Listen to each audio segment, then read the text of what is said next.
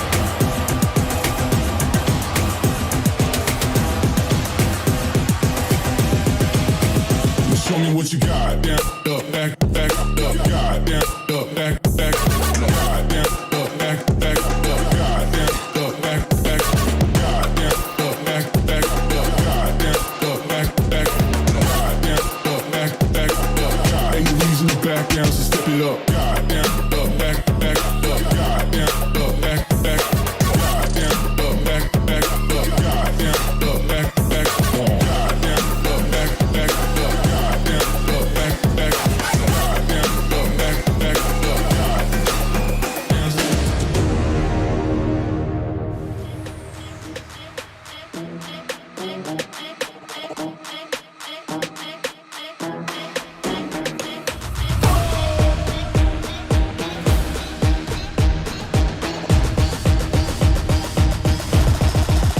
Got the money in the bank. Hit you with the. Hit you with the bank. Hit you with the.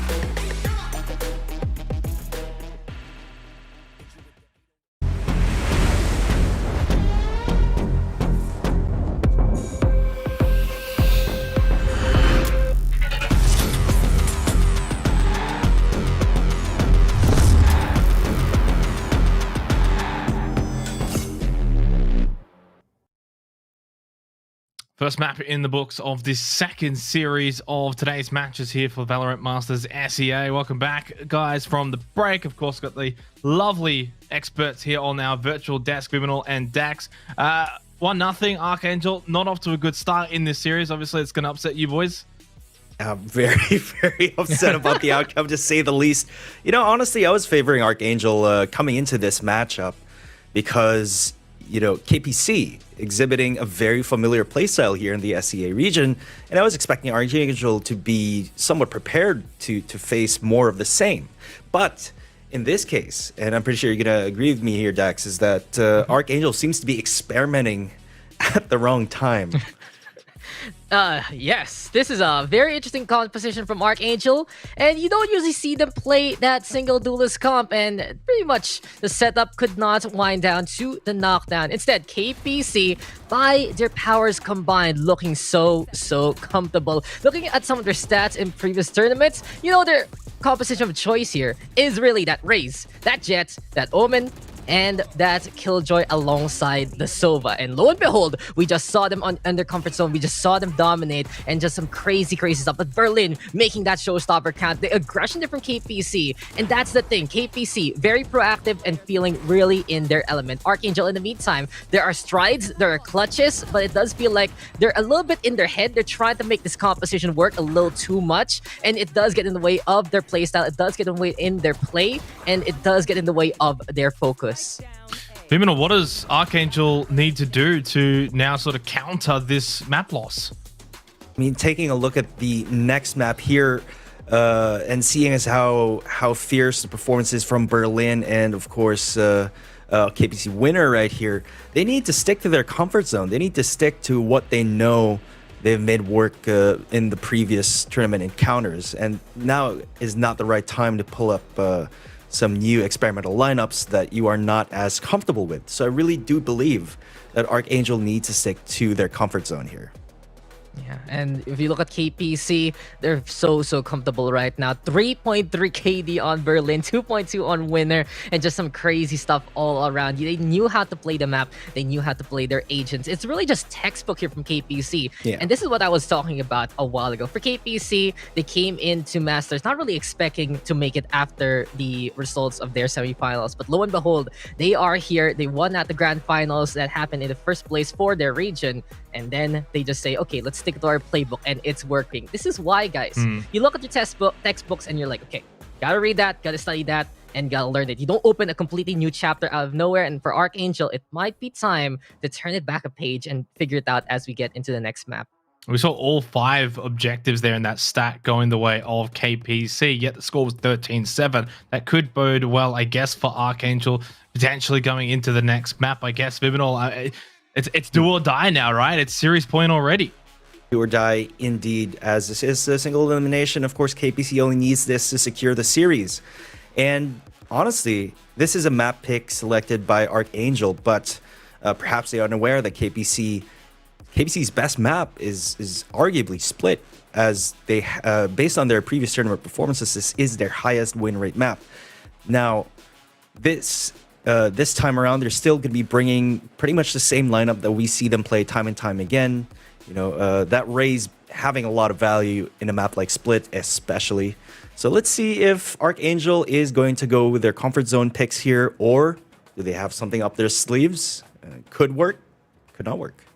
Yeah, we'll find out, because KPC, 4 out of their 5 agents can still be played here. I've seen them experiment, though, on that Breach and the Sage. We'll see, though, what they'll be whipping out for this one. But as Vyminal mentioned, really one of the best maps KPC can have to this table. Honestly, this whole map pool, it can really go either way. Statistically, both teams have had really good success on the 3 maps that we are going to be getting. But with KPC taking a cent away from Archangel, it's already a little worrying for AA. But if you guys have been watching the challengers in the Philippines, we've seen Archangel crawl back to the top after winning out in overtime to get the lead in their grand finals for challengers number 3. They might be looking for that secret stuff yet again. They're looking for that clutch, maybe into this map.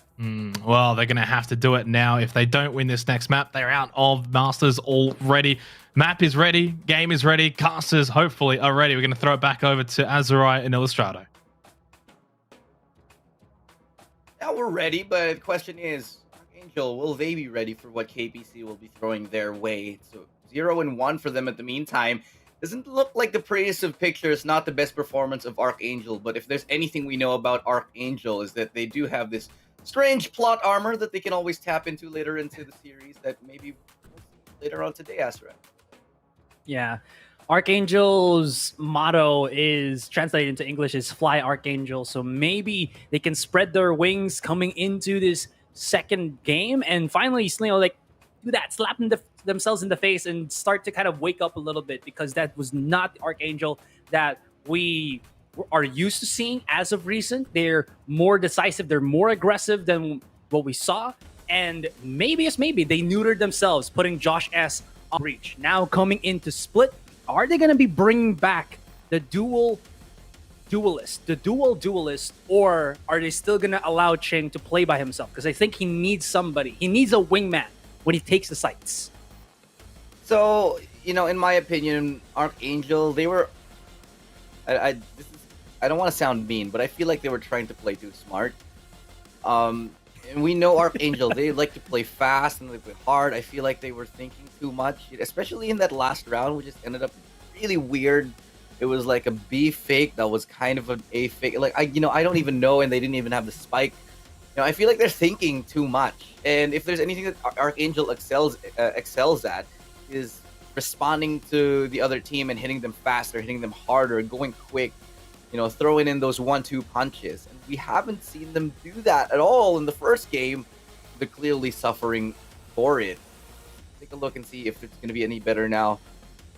Again, it's going to be Ching on the Jet. Hopefully he finds a little bit more impact this time around, and this is what we've been waiting for. Josh S on the Raze, quite possibly the best Raze in the Philippines. This is what we've been waiting for. If he can show up this game, this can probably be an ArkAngel game. There's a possibility, right? There's definitely a possibility here. And just to go back to what you said there, that ArkAngel, they like to keep it plain and simple, aggressive, faster than the opponents can react to them, right? I think KPC is playing along the same lines. When we saw them play on Ascent, where both Winner and Berlin were basically on, what's the fastest engine that we have right now? Like V12 engines, or if there's something higher, I don't know, I'm not a car guy. But they're really just putting the pedal to the metal and always just rushing in when the other three members from KPC set stuff up with their utility. And it's shown multiple rounds from that last game, and it might show here coming in onto Split. Yeah, and Split is really, a test of your fundamentals here. If you have a really good defensive side, it's going to shine bright. If you have a strong attacking side, maybe not as much, but we'll get to see a better picture of it. But look at this right now. It's a 4-man setup kind of towards B. Now make it a 3. They're rotating now. Still got a little bit of time to decide, but it's going to be KPC on the defensive side. ArkAngel starting on the offense. See what exactly they can do here as they look to get some early peaks towards B main. This positioning by Cedric, I really do like. It gives a lot of that mid control, but it really shouldn't matter as people will be rushing out from B Heaven. He has a triple flash setup that could just help out the rest of his team to stop them from coming in. I think we saw this from VCT or Valorant Masters Europe from yesterday's matches. In any case, it's not going to work out as Ching is privy to this type of play style, but still no one clears out onto Raptors. Damage might be done here, but Johan and Ching are systematically taken away at this particular site. Now 2 will be situated onto B Heaven. Josh S doesn't know about that. He might have heard the drop down on to Hell. He will just charge right out, destroys 1. He is reloading. He's got to be careful because Potato, he takes those. That's a disgusting kill to find. The right click rising from the ropes. Find a victory and find themselves in a 1v1. Now Ching is the only man left standing on the other side. Has an inkling where Paul Potato is, but he could be anywhere by now. So he's going to be able to do that final kill. Oh no, he gets spotted out. He heard the footsteps here. The shot. Will he go for a double back? Yes, he will. 21 HP on Potato. 17 seconds left. He has to be decisive. He has to move here. And it's a little bit of a questionable play right there for Ching. Potato wins that duel decisively. Gets 3 kills for himself. Gets the pistol round for KPC. everybody just challenging Potato there. They did not have to try to rush him out or anything. They could have just figured where he was. This is the difficulty sometimes when you're in a 3 versus 1. You think you have the positioning and whatnot, right? But when you don't set up the simultaneous crossfires, it turns into what I always like to call a 1v1 in 1 second. Like it's a 3 versus 1, but you're able to kind of just separate these scenarios and you're able to isolate these targets. In any case, that will be a round taken by KPC. They'll be happy about that. And ArkAngel will be left scratching their heads, just only having, I believe, Ching on a share. The tough buy here for ArkAngel, especially on split on the attacking side. There. A little bit of a miracle if they can make this work here. But no miracles. In Valorant, not exactly a foreign thing. Berlin looking to hold this angle. Good flash to help him out right there. Pretty sure that was his teammate's flash. But in the end, they will be holding strong. Then getting another one fall shortly thereafter. But the backup is ready and the crossfires are good. And Right there. should be a nice step out for. Ching is left to dance by his lonesome. It's a bit of a breakdown battle here. It's a 4 versus 1 is going to be coming out. But maybe, just maybe, Ching is the one to make it all happen. Nice little dink onto Cedric, but the crossfire is coming in. He sees his opponent. There's going to be a dash for dash, but he drops down, still into ropes, but boosted up by that box. And it's not going to work out in the end. And ArkAngel not able to make it an expensive round for KPC. Yeah, 2-0. First gun round is nigh, and seeing what ArkAngel do here. And they deliver their first full gun round. Double duelist setup now that Josh S is on that raise. Looking a little bit demotivated, and I would be too after losing a 1v3 clutch on that pistol round, but they've got to shake it off if they want to keep going right here, and mid is looking like the play. I do always like mid control on split. It gives you a lot of options. The 1-3-1 though, just for Johan to get a little bit of information. It's going to be the Crush Gears, the Boombot for Boombot, and I do like how Berlin is using his utility to flush everyone out. Josh S might not be expecting that there's going to be Berlin right there, but at least he does win the duel because he has that Vandal. I shudder to think if Berlin had a Vandal of his own. In any case, they do know that someone is situated to the left side of that. They're going to throw the nade. It's going to be the cross-up, and they need to get the punish onto Cedric, which they do, and Ching is already here, very near onto the next target, but he has to be careful. He knows nobody's going to be here to defend him, and the Spectre is not going to find its target. And look at that, KPC. The crossfires are real, and it is ArkAngel crumbling down, plummeting from the skies to the ground. They're just losing every duel now at this point. It's Carl all alone in a 1v3. DBJ is on low HP, so there is a sliver of a chance, but don't favor their odds right now. It's looking very tough. They're probably going to let him plant, 30 seconds left. then go for the retake. That's going to be the sign that it's going to be a B plant. Spike planted. The defensive side already reacting, but Carl, man, he's got to dig deep if he wants to win this round for his team. It's going to be a miracle of a play if he wants to win, not even close. Carl gets taken down here, and it seems like ArkAngel just losing all of their duels. Where's the crossfires at? That's the kind of question there for ArkAngel. KPC, they're doing a fantastic job, to say at the least here. They're just able to challenge these angles, and like you said, right, they're proving to be the better shot at the end of these rounds. Whether it's Winner, Berlin, or actually anybody else, they're able to still procure these kills where it shouldn't really be. But they'll be happy to take that up. And for the moment, they are going to be setting a lot of people onto the A site. It's going to be very risky, though. But I do like it. Lots of flashes. And it seems like they're reading ArkAngel like a book, because ArkAngel, it seems that they're just going to charge out for A, and everything for KPC in terms of utility is an A. Yep, hard hit onto A. Will it work out for them? Dashing all the way to heaven. Gets sprayed down here. Josh S doesn't really have much. He has a Frenzy in his hands and a Spectre in the hands of Ching. So they can find a couple of pickoffs here. This close quarters, after all. But they will actually catch off the flanker. Johan missing that opportunity. Goes down to a Judge all the way in mid. That's going to limit things that they can do. They now know that they are currently being flanked here.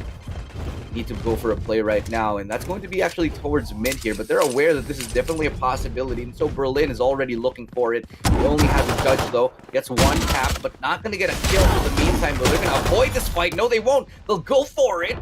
Berlin gets one before he goes down to the B site, still in contention. There's still 2 players left on the other side.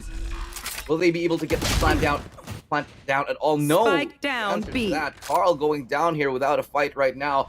PBBBJ holding back side, and Josh S 30 HP in a dream. Not possible at all. And One enemy remaining. trying to get those taps with the mark. A little bit of a desperate play. ArkAngel yet again on their map pick, unable to find anything. Maybe it's because they're on the attacking end, very struggle heavy. I mean, always talk about how Split does tend to be polarizing. It's defender side at the base, but when a team goes great, they can play well in attack, but it seems like ArkAngel, they needed the momentum of that first round win, of that pistol round win. Not getting it really shut them up, and I mean, they're playing more save rounds than they do have buy rounds. Now they have to make something work out here, or else KPC, I think, will just take 2 or 3 more to their side here in the first half. Well, another approach towards A for ArkAngel. They're leaving a couple towards mid. The default strat is something that they're quite familiar with, being players coming in from CS, so they know how to do these things. But making it work mid round and late round is something that ArkAngel definitely struggle on. Well, what's going to be the answer here? Because usually ArkAngel do fairly well on Split, but I think there's a weird thing happening between Josh S and Ching, where they kind of seem disjointed with each other. Usually you kind of see them just rushing into the site, synergy abound, and they're able to just get these kills that they need to. And like that, Josh S will not be able to procure the kill, but Modski steps up to the plate. Does get Paltato. That will be able to deactivate all of the utilities of the Killjoy here, and maybe, just maybe, this A-side take gives a little bit of brightness for the ArkAngel team. It's a little bit all gloomy right now for ArkAngel's side, but to win this round, might be able to compose themselves here. Modski is in a little bit of trouble, but managed to stay alive. Orlando Berlin, close encounter with the showstopper kind, and that's a good set of kills right there for him. Double peek from Josh S. Picking off Modski as well. It's gonna be a round for ArkAngel. Finally, surely, they are now on the board. Lots of things to be picked up here for ArkAngel. It's gonna be the buys. Oh, winner is gonna be an operator. ArkAngel should be wary of this. They know how much KPC is in terms of money. They can just press that tab button and see, oh, winner has money to buy an operator. Somebody has money to buy winner an operator. They have to operate around the operator. In any case, let's see how he peeks out. It's going to be the top ramp. Let's see, here comes the surprise. Operator in tow, and it does tag heavily onto Ching, but Josh S comes into the site. He's rushing right in, and he wants to clear it out with his showstopper. I like it. They know that the A site is somewhere that they can take by force, and force they will. Still, the 5 versus 5 in the retake. A bit of a tough retake, if you ask me, but they do have takes to hold on. Double control over CT right now, and it's going to be a good area to hold screens, but Josh S for a fight now. Can he get it? He's blinded. Too blind to take that fight right now, but there's more players here for PDBJ. They're able to line up 2 for Johan, though. Last player for standing. him, but he's all alone in no man's land. That's going to be another set of rounds here. KPC bite back. Force ArkAngel to sit down, as we'll be on eco yet again. I like the screenplay. It was a 3-man screenplay, but at the end, nobody wanted to watch it, and it did not get the ratings that they needed. There was a nice little push out there from Johan, but he thought that everybody was on the site, that nobody was going to be sticking on heaven. I think that was a little bit too, what's the word here, careless from him. He got a nice little lineup there, and then he just, like, after that, just whipped out his blades and wasn't even looking on heaven. Maybe because he was afraid for the Killjoy ultimate, but still, right? Yeah, a little bit Get out of my questionable way. for me, but for an early pickoff here, winner will get spotted out for the meantime. They know one's there, but the jiggle peak's enough to bait out a shot. The secure him a little bit of information, but now they know where winner is. They're going to be trying for B, sort of for now. They don't really have a lot. Josh actually gets tagged by that shot. He's on 30 HP. Through the wall. Is Ching gonna check this out? Oh, brutal from Berlin. That is the judge showing to us that it is the law in the middle of split. Exactly. Josh S. 30 HP, Johans on full, but they only have pistols left, and the sheriff doesn't look like he's in town right now, but the judge, jury, and executioner for the meantime is Berlin, playing those close angles right here. They've playing now 3 stacks towards mid. Looks he misses that down mid. for a headshot. Cedric takes him down with a quick tap. Cedric's ready as well. One enemy Going remaining. closer and closer. Berlin finds a third.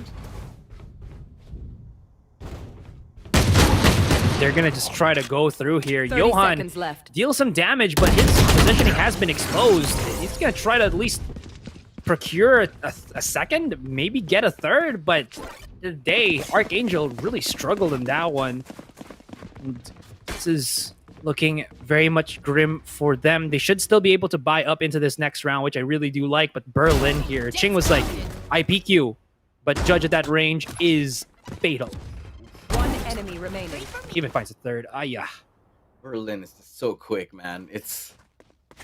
I don't know. This isn't looking like the Archangel that we know and love. They're definitely struggling. It feels like they can't put the pieces together. And KPC, they're just playing on all cylinders right now. Winner, he hasn't even had to do very much, if I'm being honest. It's been the Berlin show thus far. Whether it's up close and personal with a shotgun or the rifle in his hands, he still makes those rounds happen. I think we're finally seeing a tactical pause here for Archangel. It's a little bit overdue, but happy that I'm seeing it regardless. They need to take a breather. They need to figure stuff out. What is the thing that they're lacking right now to get in onto these sites? Whether it's just basic cohesion, synergy, and being able to flush out these corners. It seems like there is that one little bit of percentage that Archangel is needing to win out these particular rounds. I mean, they haven't had any post plants. I think the only post plant that they had was 2 times, I think, where Carl was able to plant on B and they were able to also plant on A. But then after that, it just did not work out in their favor. KPC know what they need to do, and they know how to flush out Archangel when they need to play retake. And it's been really difficult for Archangel to just try to figure things out and try to adapt to it quickly enough to get the rounds that they need to. Because, again, 1 to 6, not really the best. Agree. Pretty much, well, it's a difficult game, 6-1. And I don't know what you can really do here for now. They can probably try to change things up, but they've tried pretty much everything. They've tried hitting B, they've tried hitting A, they've tried hitting mid, and really no success there. But now they're starting off with a little more map control towards mid. Maybe this will prove to be more fruitful for them. But there's a good read on the KPC side, stacking 3 members onto this B side.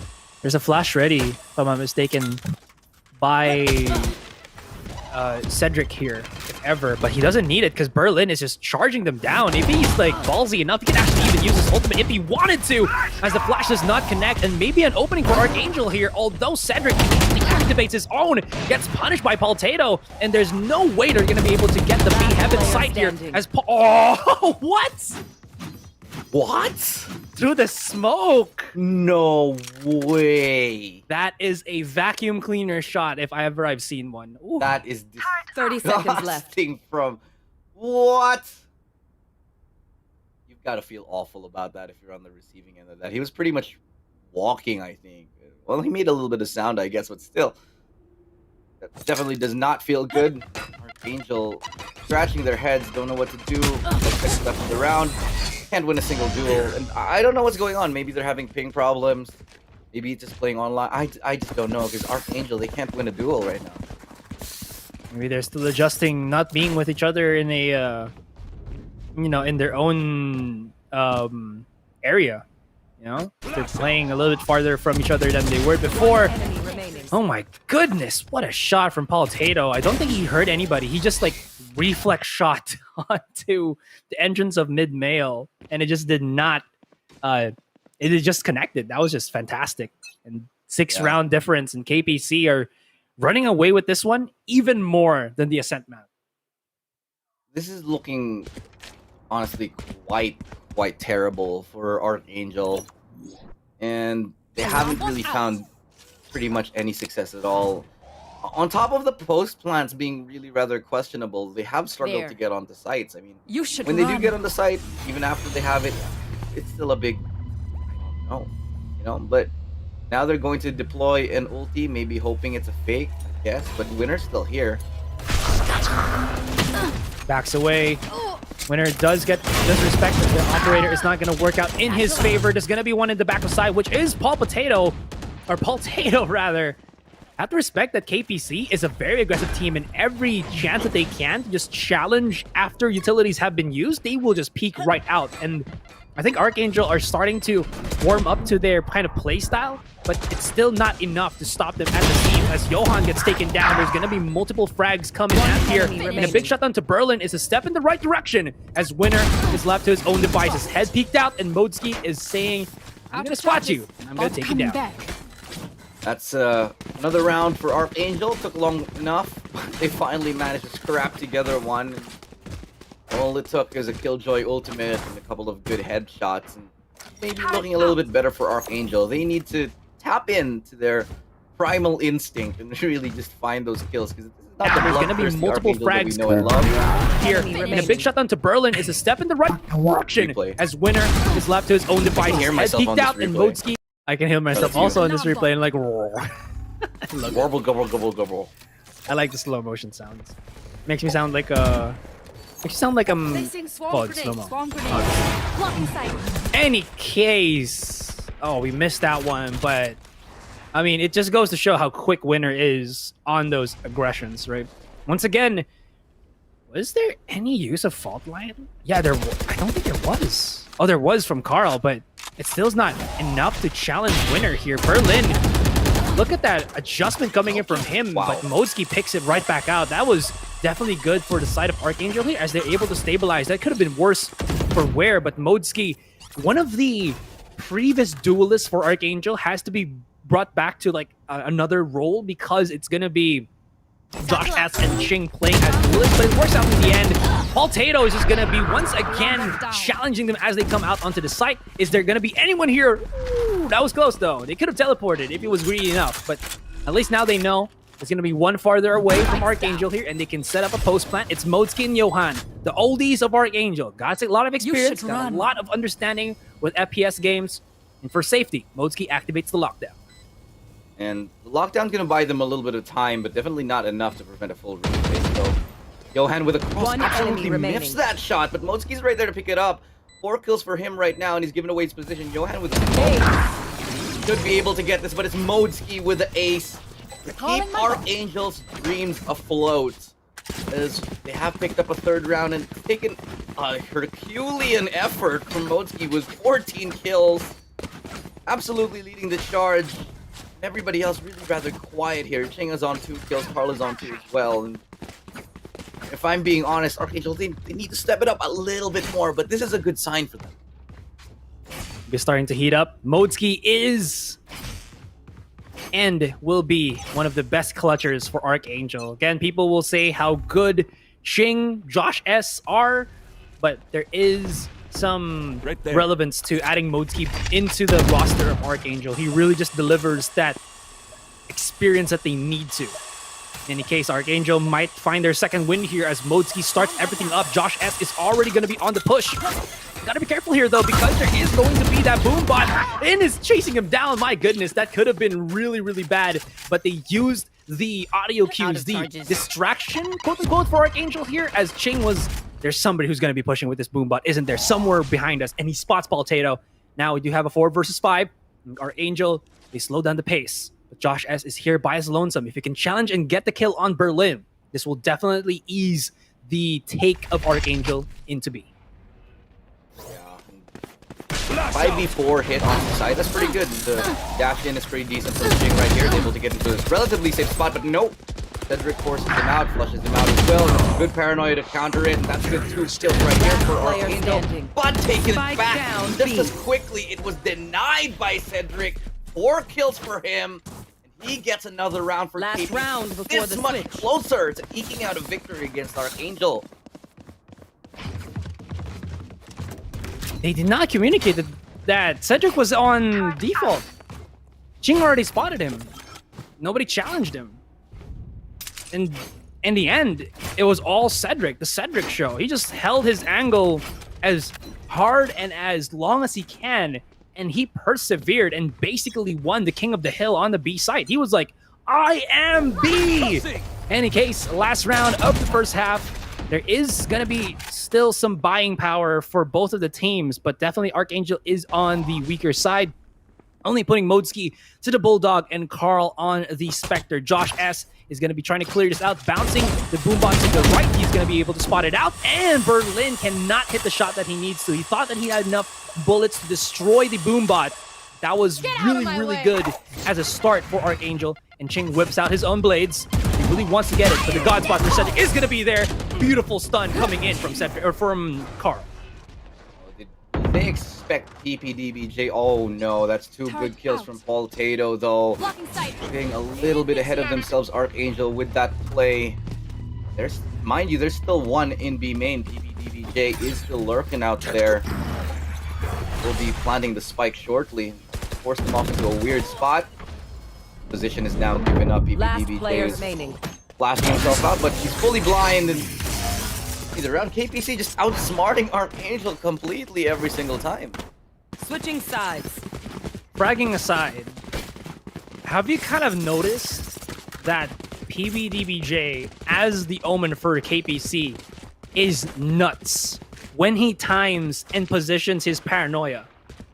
Like, Winner, he might have actually gotten challenged when he was gonna try to peek on B Heaven, but that Omen flash coming in from...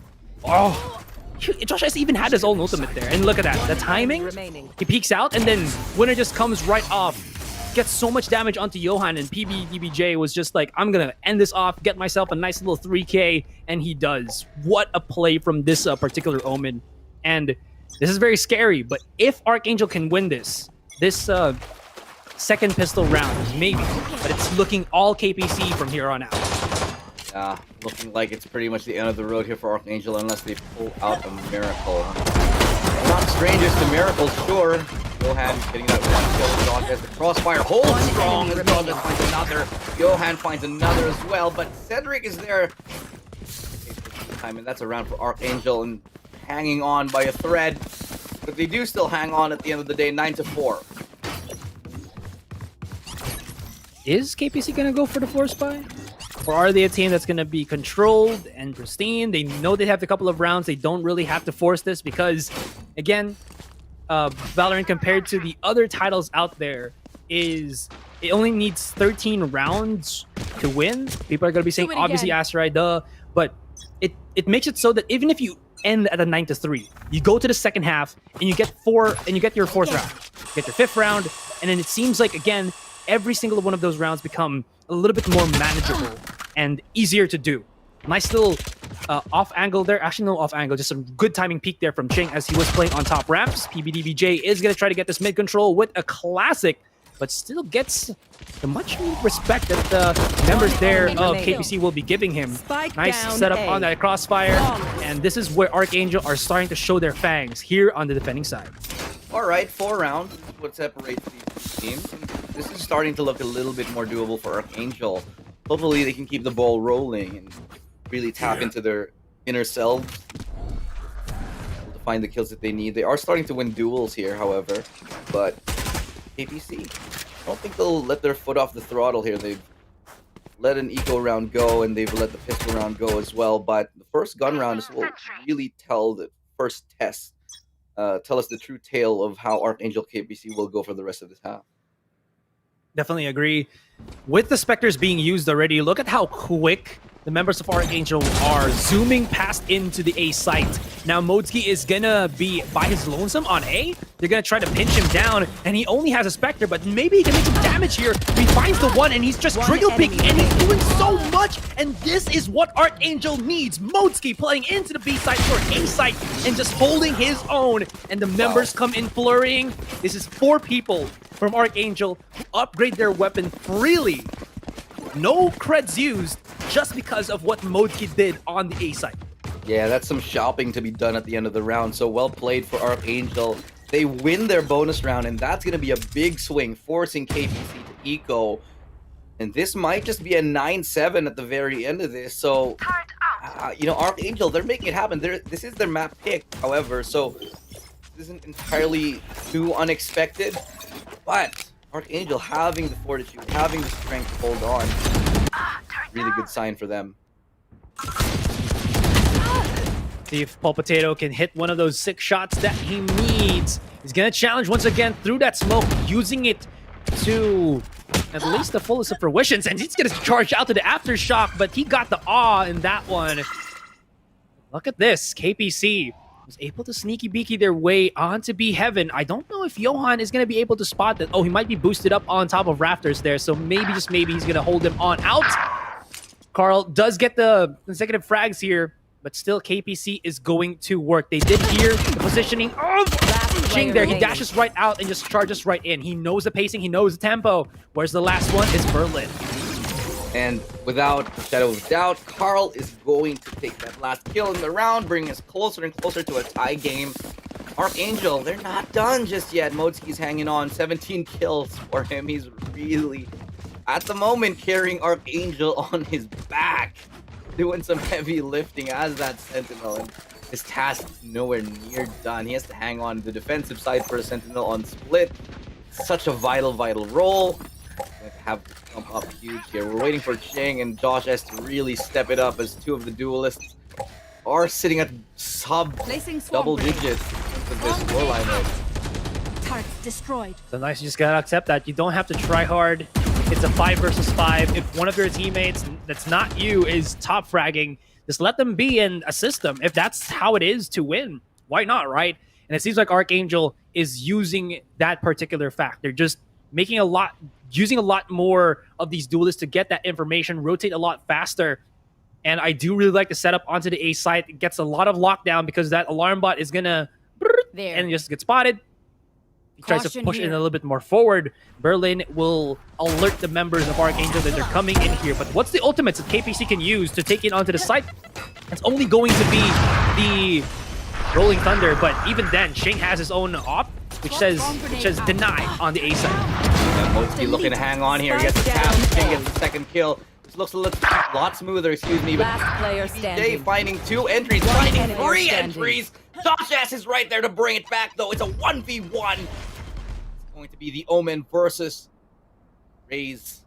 Spike is dropped. 30 seconds left. Of nowhere with 30 seconds left. Josh S could just let him plant here and go for it, and that might just be the smart move, but PBDBJ, he's on a hunt, looking for that last kill. Gonna get a little bit clever here, but the timing just isn't working out for either of them, just missing each other by the hair of their chinny chin chins. 12 seconds left, and he knows he has to drop if he wants to plant that spike, so heard it right now. That's going to be the shrouded step. Definitely heard now. Josh S, he secures the round. Good mental play from duelist of ArkAngel to bring us almost leveled rather, 8 to 9, forcing almost, and it could be another eco right now. They might decide to buy, but again, great round for ArkAngel. Usually, I think what Josh S would have done in that situation is he would have just satchel charged and basically hunted for PBJ, but he gave that, what's the word here, respect to his opponent, and he basically disciplined himself before trying to go for the flashy plays, which I think ArkAngel definitely needs right now. They need their duelist to play the role that they need to, which is to just stop and be mobile, stop their opponents and be as mobile as they can be.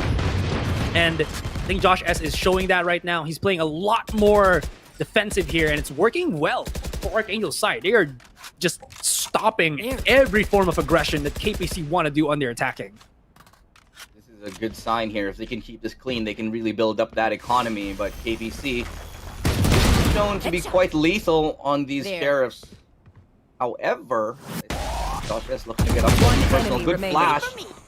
Josh S finishes off. PPDBJ leaving one man standing. That's not exactly going to be an easy clutch at all. They say that, of course, Cedric manages to get them. Cedric's the last man standing here.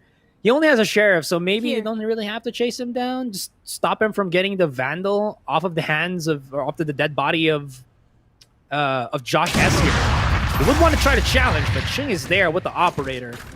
Well, Ching has been showing to be the smooth operator here in this particular game, coming into the defended side. And we've stabilized Ilustrado 9-9. KPC, they've stopped with everything. It's the topsy-turvy. They lost the second pistol, and now it seems like it's working. Or sorry, they started to lose when we went into the second half, rather.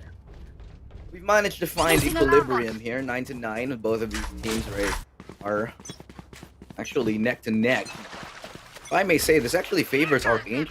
The defensive side on split, they're showing to be quite formidable on it.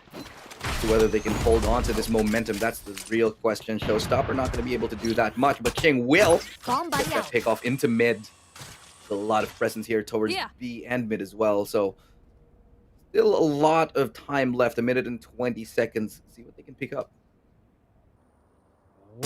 Johan is going to be there to spot it out, but Winner, you still have to respect how he is an incredible, a 6 shot for KPC. What they need right now is a spearhead, and you know Winner is going to be there. He's going to be... Oh, there's a big flag coming from Josh S all the way on spawn, but everybody else from KPC is here on the B Heaven side. What's the ultimate going to be utilized here? They do have Carl with his own, but he doesn't need it. He just has his own flashes, and with Shing is charging right now, he is hungry for the kills here. They still have to at least be worried, but he is using the flashpoints to delay them ever so often, and this could be the big flags coming in from Josh S, but he gets circumvented as everybody else from KPC runs right in onto the A side. It's going to be a quick, fast take onto that particular 30 side. seconds left. Planned as well, and there's could be a nice little setup on the post plan. Look at this, Paul Potato playing with his turret. It's a pretty 1-2 punch to hold that B Heaven site, but it's still 3v2 plant in the end. Will be deployed. Rolling Thunder will be utilized as well. Josh S prevails in his duel, and so will Carl, as ArkAngel finally, and for the first time today, I think, they take the lead in this series, in this game, 10-9. ArkAngel holding strong, and I just have to point out, ArkAngel are looking a lot cleaner on those defenses. The coordination with Carl on those flashes have been phenomenal. You don't deserve my inventions. ArkAngel, I think they're one of the teams that need that bit of heart, right? Emotionally, I think, and mentally, they need to reset. It started happening when Modeski got that ace. That got that big clutch from them in one of the rounds, one of the crucial rounds. And I think ArkAngel have finally calmed themselves down a little bit, and they're showing this the ArkAngel that we've seen. And again, Zenox would probably call this, we're looking a little bit happy on our end, but for KPC, they've been pretty monstrous as well. But it's the curse of split, and we'll see if the curse of split will take another victim for the attacking side. But here comes Berlin. He's so aggressive, and they're just dashing right in, looking for the challenges, and Shing misses a crucial op shot. Berlin takes him out, and it seems like KPC, they're not gonna give up any of these rounds easy. My goodness. Berlin, though, he's getting tacked up pretty low here. Retake now beginning. 2 lockdowns from everywhere. What can he do? They actually don't destroy the lockdown in time. A little bit strange, but Josh S gets the kill onto Berlin anyway. Now 3v4, a little bit of a tough ask here for ArkAngel. That's going to be the rolling time. Slow down the push even more as PPDBJ finding one. Going to get flashed off the angle. No! A little bit too late on the trigger right there as KPC clean up the round and tie things up once again. These teams are going neck and neck right now. Fortunately for ArkAngel, a lot of money still left here. KPC still building up that bank. And Berlin, when he wants to, he can fly high and just charge right on through. This is a great follow-up to that. Look at that. The stun doesn't even connect. He is not even afraid of the armbar because he knows that he can just chase down the targets that are there. They got stunned by the Rolling Thunder. What's the lineup here going to be for ArkAngel? They're still going to have Ching on an operator because the one-shot, one-kill is such a big thing coming in from them. In any case, You can't see KPC. They've put more of their members onto the mid side. And they do know that ArkAngel had the same setup that they have on B. So maybe that's why they're kind of situated around here. So it's going to be either Carl or Josh S who has to play first contact. And it's going to be the alarm bot to spot out Berlin once again if he charges right out here. But Josh S in a dangerous spot to shut this down, actually. He's out now. Josh S, as I say that, though, he peeks the wrong angle. And that was one of the most important pieces of the map. Hey, Josh S was supposed to be the pincer onto that play, but he goes down in the end, and it's all up to Mochi who finds one. Can he find more? He does! He finds a second! But from above, it's Winner actually prevailing in that duel. Now Ching here in a 2v2 with Carl. Spike has yet to be planted, but little do they know Berlin already creeping up behind him. Would go big with his flag. Finds one! Finds a... No! He gets denied! But Winner prevails in the end with a triple kill. APC to 11 onto 10. They claim advantage yet again. How does Winner know that he has to set up that crossfire? He was the one who was gonna try to plant down the spike, and he stopped it just so that he can help out Berlin in that 1 versus 1. The synergy from this dynamic duo of KPC is just surging for their region. My God, where has KPC been, and why are we only watching them now? They're a fantastic team to just view as an entirety, and the individual plays are brimming at the seams here. KPC is gonna go in for the charge. He will get flashed away, but look at that reaction time that he has. Flashes or not, he will not get denied. A lot of flashes, but it's all for naught right now because they have lost another man here onto A, and they found another kill onto B. And Berlin and Co are cleaning up house. ArkAngel are on the road. This could be match point. King is able to bring one back, though. It's still going to be a tough ask for any team. Cedric going down as well. Perfect timing on the swing. And trying to work his way towards Heaven. Nice headshot. Gets flanked by Winner, though. Still a 1v2 for Ching. They know where his position is, and so has to come up huge with the right now. But he's flanked from Heaven, and that's gonna be a win for Winner all day long. 3 kills for him this round. APC is on match point. Knocking at Loss's door. KPC is already at the edges of winning this one, and ArkAngel, can they bring it back?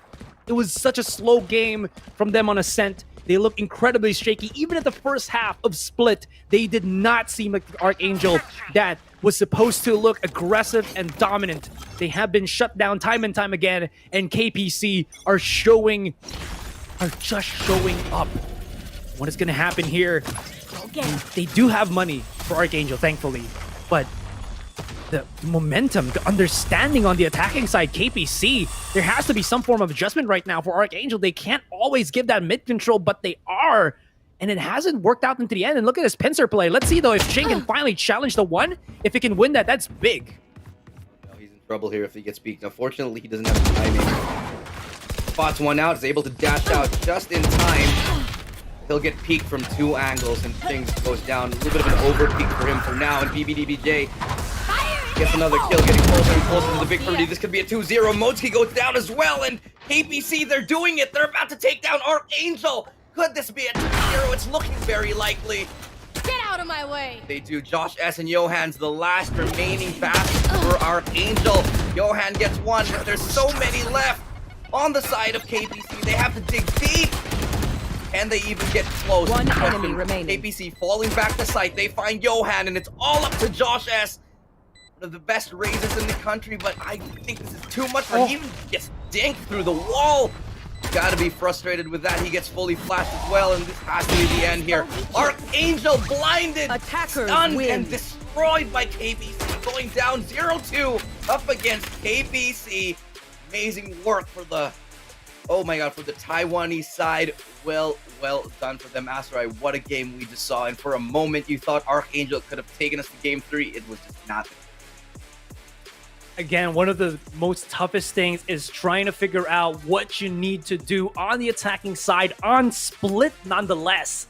And the one way that KPC was able to steal more of the rounds, put 4 on mid, don't get that Heaven control, just make sure nobody was going to be pushing there. Go on to A Heaven, and have one duelist lurk on A main, and you get the pinch on somebody who is on top of ramp, you get the A site so quickly. Even though Modski is there to just defend it and get the anchor on it, he's not able to get all the kills in the world that they need. He needs the help of his teammates, and the rotation from B to A takes such a long time. KPC, by the time that ArkAngel is there, the post-play is already happening, and they don't know where to flush out these corners because KPC is so mobile. I think this is one of the most mobile teams that we've seen by far in our Valorant C Masters. Well, we've broken it down quite enough, but we're going to have some help to break it down even further. We're going to be passing it off back to the panel. Guys, what on earth just happened? What do you think about that last game? Yeah, I mean, another 2-0, another clean sweep, 2 games in, and 2-0 so far here in the Valorant Masters Southeast Asian. This is obviously a little bit upsetting for you guys. The hometown boys, they're out, they're gone, but it's great for KPC. They played very, very well and deserved winners.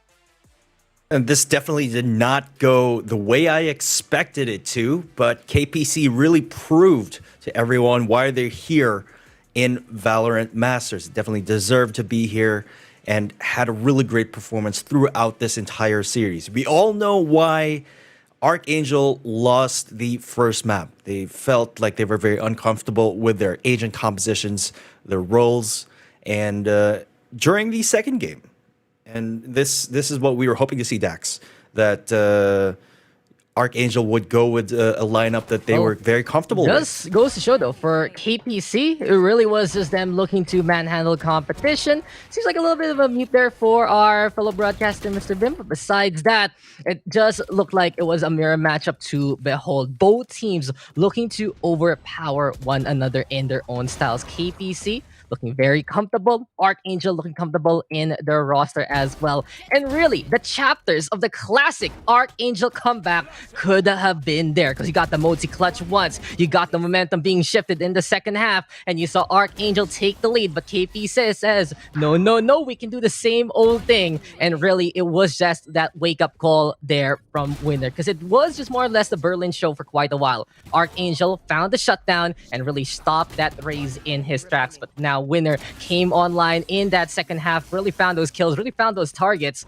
and in the end, was just KPC taking the clutch, taking the victory, and we'll be moving on to the semifinals versus X10. As you can really see here, so many clutch moments from every single player, all about those swings, all about those takedowns, and all about combat. It was certainly a lot closer on split, wasn't it, Vyminal? And the stats really highlight that as well. 10-13, and pretty much across the board from all of the players on both teams, very similar stats. It was looking very, very grim for ArkAngel at the beginning during the first half of this game. But coming into the latter half, they were able to bounce back. And of course, thanks to Herculean efforts from Mozi throughout the entire game. We saw it on the scoreboard. There was a huge discrepancy when it comes to the KDAs. And it was all thanks to Mozi that AA was able to hang on by a thread. But of course, as soon as KPC, Berlin, and Co. were able to get a read on AA, and then of course be able to counterplay those strategies, then they were able to eke it out on top in the end. Yeah, I think today it really just wasn't AA's day, Yeah. because it does feel like they've prepared so much for the Masters, and then they meet a team that is just basically saying, we will try to overpower you. And I feel like this KPC squadron could have been handled better by the usual AA antics for just playing the clutch, playing the hard mechanics, and we saw that fight on split. Unfortunately, though, for ArkAngel, they just didn't have a map to give. This was map number 2. KPC felt the clutch in them, and the dynamic duo of duelists really putting on a show for KPC. Berlin and Winner, these guys are really just some gold medalists waiting to happen. These guys are so dominant and so quick on those rotations. They know how to set up the crossfires, even though it might seem unnecessary. They're just one step ahead the competition, and they're really sharp with their shots and with their intellect. 7 round wins in a row for ArkAngel. They looked as if they were going to send us to a third map. It didn't play out that way, though. They gave it their all. They gave it their best effort. Are you happy with how they performed, Vim, though? Like, they didn't win. They're gone. They're out. But from a playing standpoint, it definitely was better signs in that second game. I mean, they definitely did better on the second game compared to the first one, but I, for one, know that ArkAngel is capable of doing a way better performance than what they showed us here today. As Daks was saying, perhaps this is not AA's day. Again, this is a completely unexpected outcome for me. I was favoring them just based purely on the stats and, of course, tournament history. This is definitely not how I expected this to play out. Yeah, I think for ArkAngel, it really is just looking forward to the future, because in map number 1, it does feel like they're trying to take their game into a whole new dimension. But really, the Masters is just such a cut and dry, high level kind of slate. It really is the highest of the region right now, and you can't really be bringing a performance like that when you play against some of the best. But then they said, okay, we'll go back to our AA roots, and they played so good against KJC, and it really feels like that really was it. KPC was ready, was feeling comfortable. In the meantime, ArkAngel, they're trying to figure out who they are. And by this point, they have to decide what kind of playstyle they'll be wanting to run into the near future. But I think for ArkAngel, it just is the matchup not working out for them. But there are good signs for them into, well, the next challengers, maybe the next Masters, and their future Valorant careers. Obviously, KPC, they're the winners. They move on. They must be feeling ecstatic with that performance, guys. And how do you see the future here going into tomorrow? Their chances of maybe even going beyond the next round. Now, here's the thing with KPC. We saw them a very fundamental, very mechanically adept team. But again, their strategy is very cookie cutter. Their agent composition is very cookie cutter. And, some teams further down the line in the, tomorrow and, of course, the grand finals, that might be their kryptonite. Having a very straightforward play style like that, it's pretty easy to play around that. Yeah, and it just feels like for KPC, they're going for hard mechanics, but then you're facing off against X10, who not only have that mechanics in them, but also all the stratagems, all of that sublime and really exquisite gameplay that they know. They find ways to add finesse to their comp, and that's really what the X10 way is all about. So KPC, they have to decide. Are they going to go for different strats? Are they going to be bringing something new to the table? Or will they double down, go as hard and as fast as they can with the Core 4, Core 5, and try to make it work? We'll find out tomorrow in that semifinal. It'll be exciting, though, because it's going to be a tale of mechanics versus strategies that you don't see too often nowadays. Yeah, that's going to be a very tough matchup for KPC going up against X10. Do you guys sense it might be a task too much for them, though? I, for one, think it might be too tall of an order for KPC right here. Again, it's that added dimension of play, that added dimension of skill. And not only do you have a mechanically adept team in the form of X10, but also, of course, that finesse, that synchronicity of using those utilities to its full capacity. So really, when you have two teams that are mechanically adept, the same level of mechanical skill, well, what team comes out on top? The other team that understands how the game works in terms of utilities and, of course, ultimate economy and stuff like that. Yeah, I just want to point out here in SCA, we have so many different cultures and so many different metas that it does feel like we're a bit of a preview of what is to come maybe for Masters 2 in Iceland, that kind of thing, right? Because you have, I'd say, for our KP squadron, there's a bit of that NA in them, and the meantime for X10, there's a little bit of that EU. So it just goes to show we're going to be getting two different paradigms coming into tomorrow. But X10, they have really showed how far they've extended their reaches in the SCA scene, and they are really looking to be the favorites to try and make it all the way to the very end. But anything can happen for tomorrow. There's a whole day of rest for them, and they'll be able to reset, they'll be able to rethink new plans, and I cannot wait for that semifinal. 2 games in the books already, and we've still got 2 more to go. We go to a quick break. On the other side, though, it's Bren Esports versus Boom Esports.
Welcome back, everybody, from the break here for Valorant Masters Southeast Asia. We've got a new friendly face on our virtual desk. It's Ilustrado replacing Daks. He comes in. Daks goes to the caster chair, but obviously we've still got our old man Vyminal. He hasn't gone anywhere just yet. Guys, welcome back. We've got another match coming up. I said at the beginning of the broadcast it was going to be a long day, and we've still got 2 more matches to come.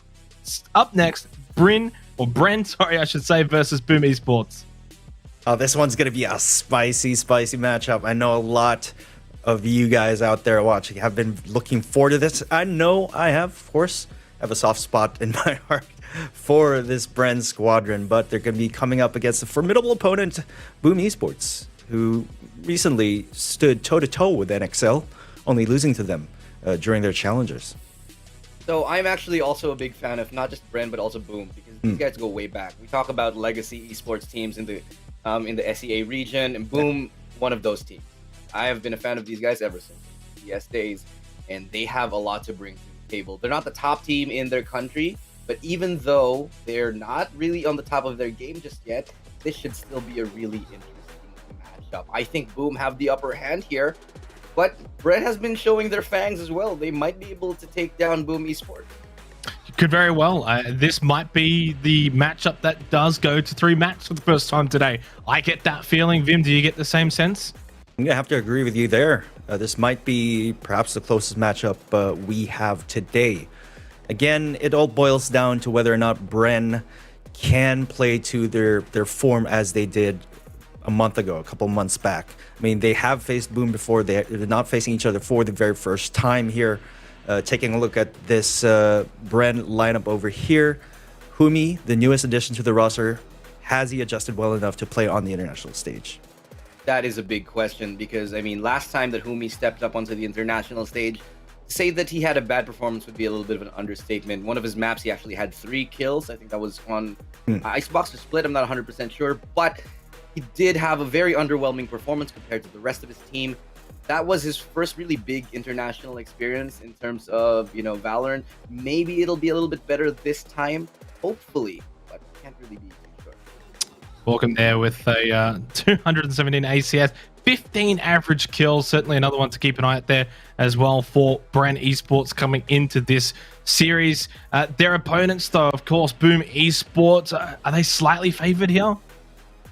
I'm gonna have to say Bren would be the less favored to win this series. Boom Esports and Bren, both of them have been here in the Valorant scene since the beginning, but Boom Esports, they have shown to be, a bit more up there in terms of power rankings against an opponent such as Bren. Yeah, and honestly, the ecosystem for games like Valorant in their region, in their country, is just so good at fostering good players and teams, man. However, in the Philippines, you got teams like Bren, and they're like a country mile above anybody else, and that's not really good for them. So, but thing is, the country like Boom, they can get so much better so quickly. And I wouldn't be surprised to see them to surprise everyone with how much they've improved over the past couple of weeks. Speaking of seeing things, let's go and see the maps that we're going to have for this 3rd series of the day. Obviously, as ever important, we've had quite a wide array of maps as we will actually now see Haven. It was one of our decided maps that we didn't get to see in one of the earlier matchups. Ascent as the 2nd map, selected by Boom Esports, and then Bind, if it is need be, the 3rd map, Vin. It's pretty apt that we see Haven coming into this map selection, as we agreed over here during the Philippine Challengers that Bren performed their best on Haven. It seemed like nobody could touch them or even come close to making them bleed over here on Haven. And let's see if Bren would take out the Sky pick here again, Ilu. Yeah, no, I think that's very viable, but looking at the map picks right now for me, I have to say that Bren's in a little bit of trouble here. They got their Haven out, but their performances on Ascent and Bind as of late hasn't been very good. Now, Boom, they're always very consistent on these maps. Every single time they pick these up, their fundamentals on form, their mechanics are on form. I'm really starting to be worried about how Bren is going to be performing in these games. Final thoughts, final predictions, rapid fire, let's go. I'm going to go 2-1 in favor of Boom. Yeah, I got to go the same. My heart is obviously my countrymen. I want to say 2-1 Bren, but just with the map picks, I'm sorry. I think it's 2-1 Boom. I'll say 2-1 Bren then for you. Maybe an upset is brewing. We'll see how it goes. Definitely Haven, though, is going to be the map that they have to win if they're going to do anything. Let's throw it over to our casters, Asurai and Daks. Hello, and welcome.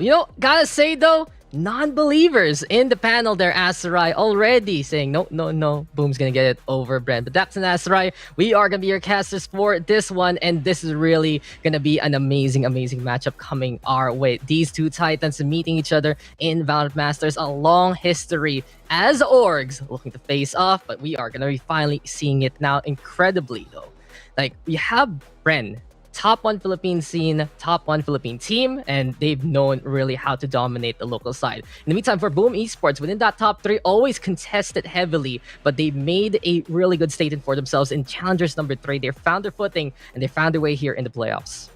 Yeah, so the storyline for this 3rd quarterfinals is that both of these two teams is the last bastion of hope for either Indonesia or Philippines. NXL already out, ArkAngel already out. So it's all up to Boom Esports as the last bastion of hope for Indonesia, and the same thing goes to Bren for Philippines. Now, the thing about that is Boom has an excellent track record all throughout their career history. Again, only losing to NXL, I believe, in Challengers 2, where in Challengers 3, of course, they had basically no one that could really stand up against them. And it just goes to show. Now, I do also understand the thoughts of the panel that was talking about how they think it's going to be a 2-1, but I still like to think that Bren is going to have a chance here, because Bren, the mentality, we know them personally, they always tell to us that the way that they do the scrims, the way that they do their practice is that they don't plan to defeat local teams. They plan to defeat international teams. And definitely because they lost already to Boom Esports, this is one of the teams they have in their sights.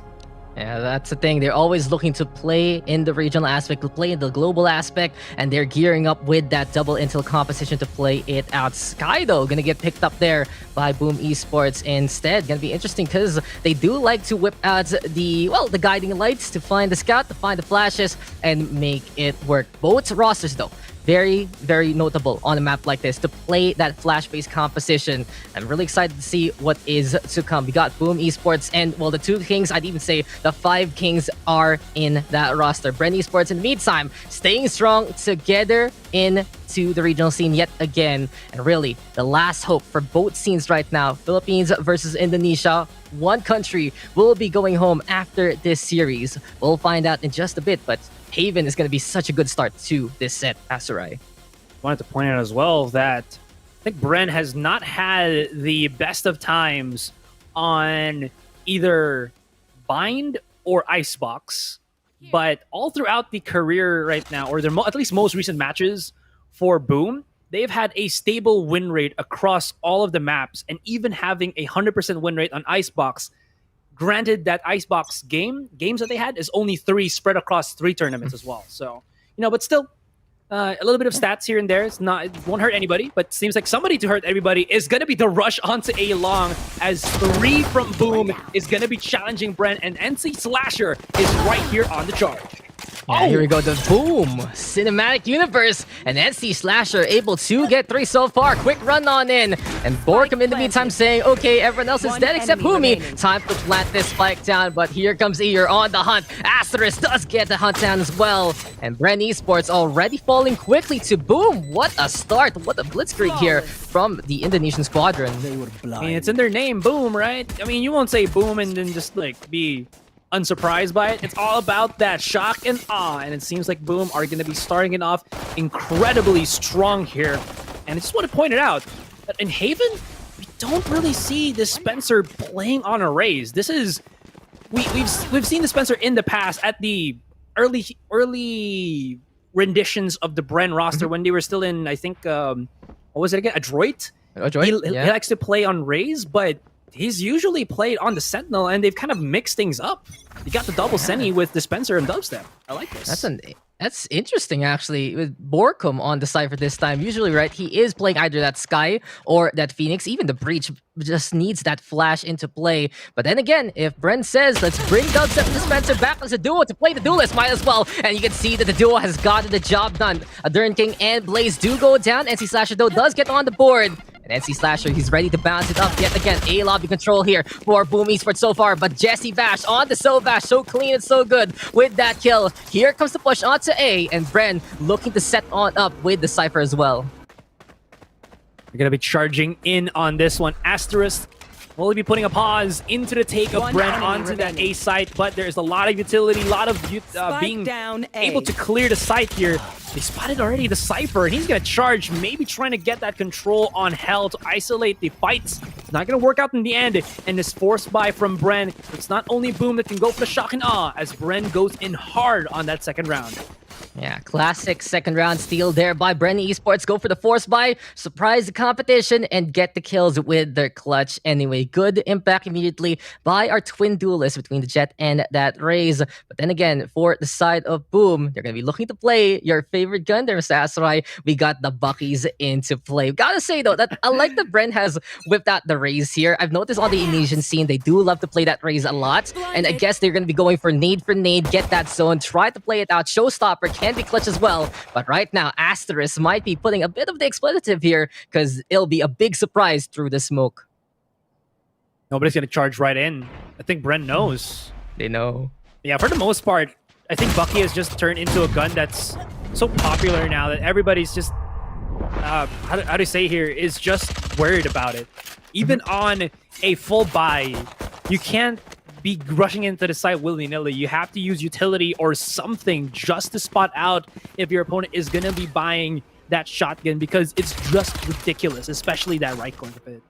Yeah, it just goes to show it feels like there's that budget gun flavor of the month. We saw it in the previous patch to be Stinger. You know, Frenzy is still there, even though you can't play light armor with it in the pistol round anymore. And now everyone understanding the strength of the Bucky will try to play it out. But here comes Eeyore. Looking pretty happy about that tag. Can he get the kill? Morcom just runs away. He's like, please don't kill me. Please don't kill me. And Aster is also going to get on the board here for the side of Boom. Bren, in the meantime, saying, okay, C is right for the taking. They do have the guns, but Boom has the numbers. And here comes the defense.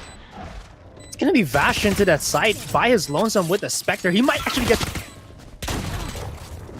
One enemy remaining.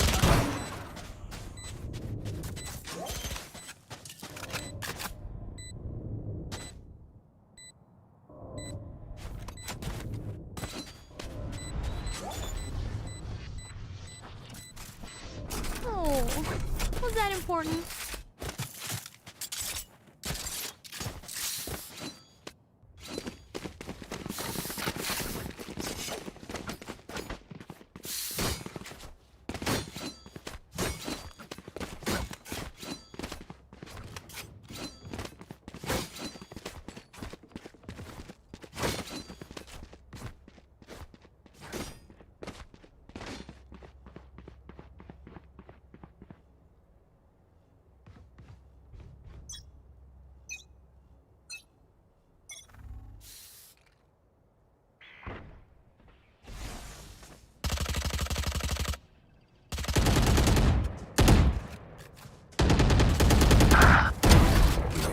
Shadows traveling.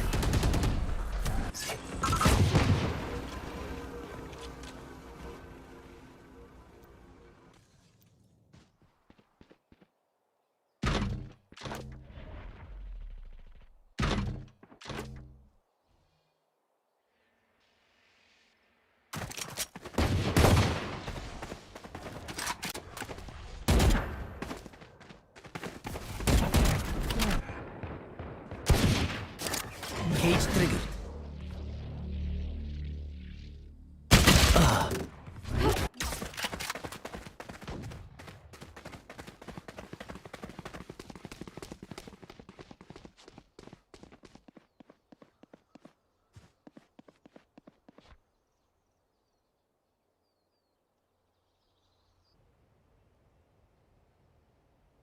30 seconds left.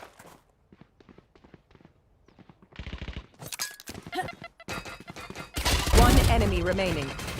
Spike down A.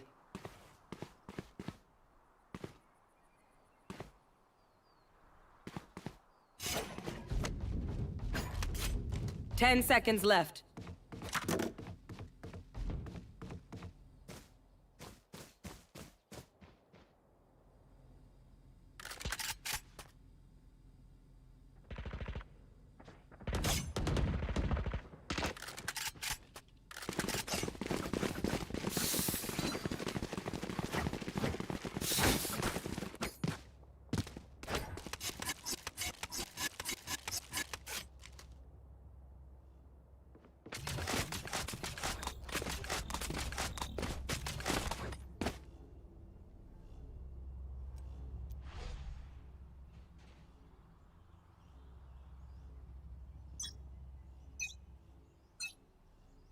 Get out of my way! Did.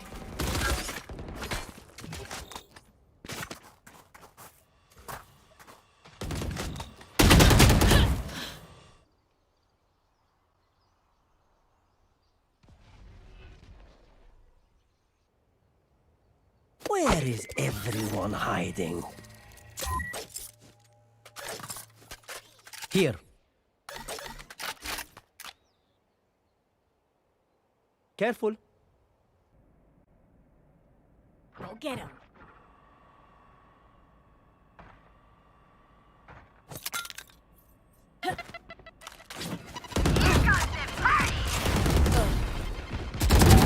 Out of charges.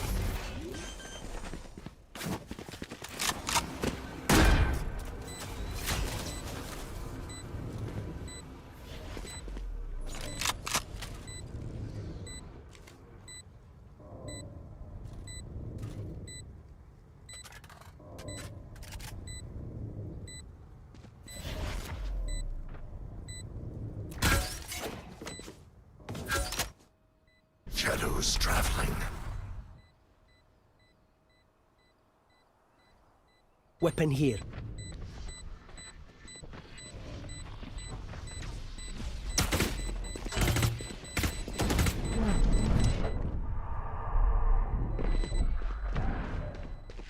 Blinding.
One down.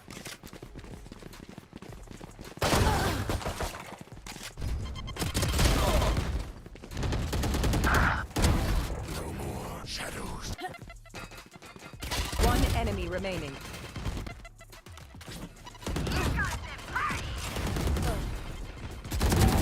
Out of charges.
Hello, hello, hello. We are back.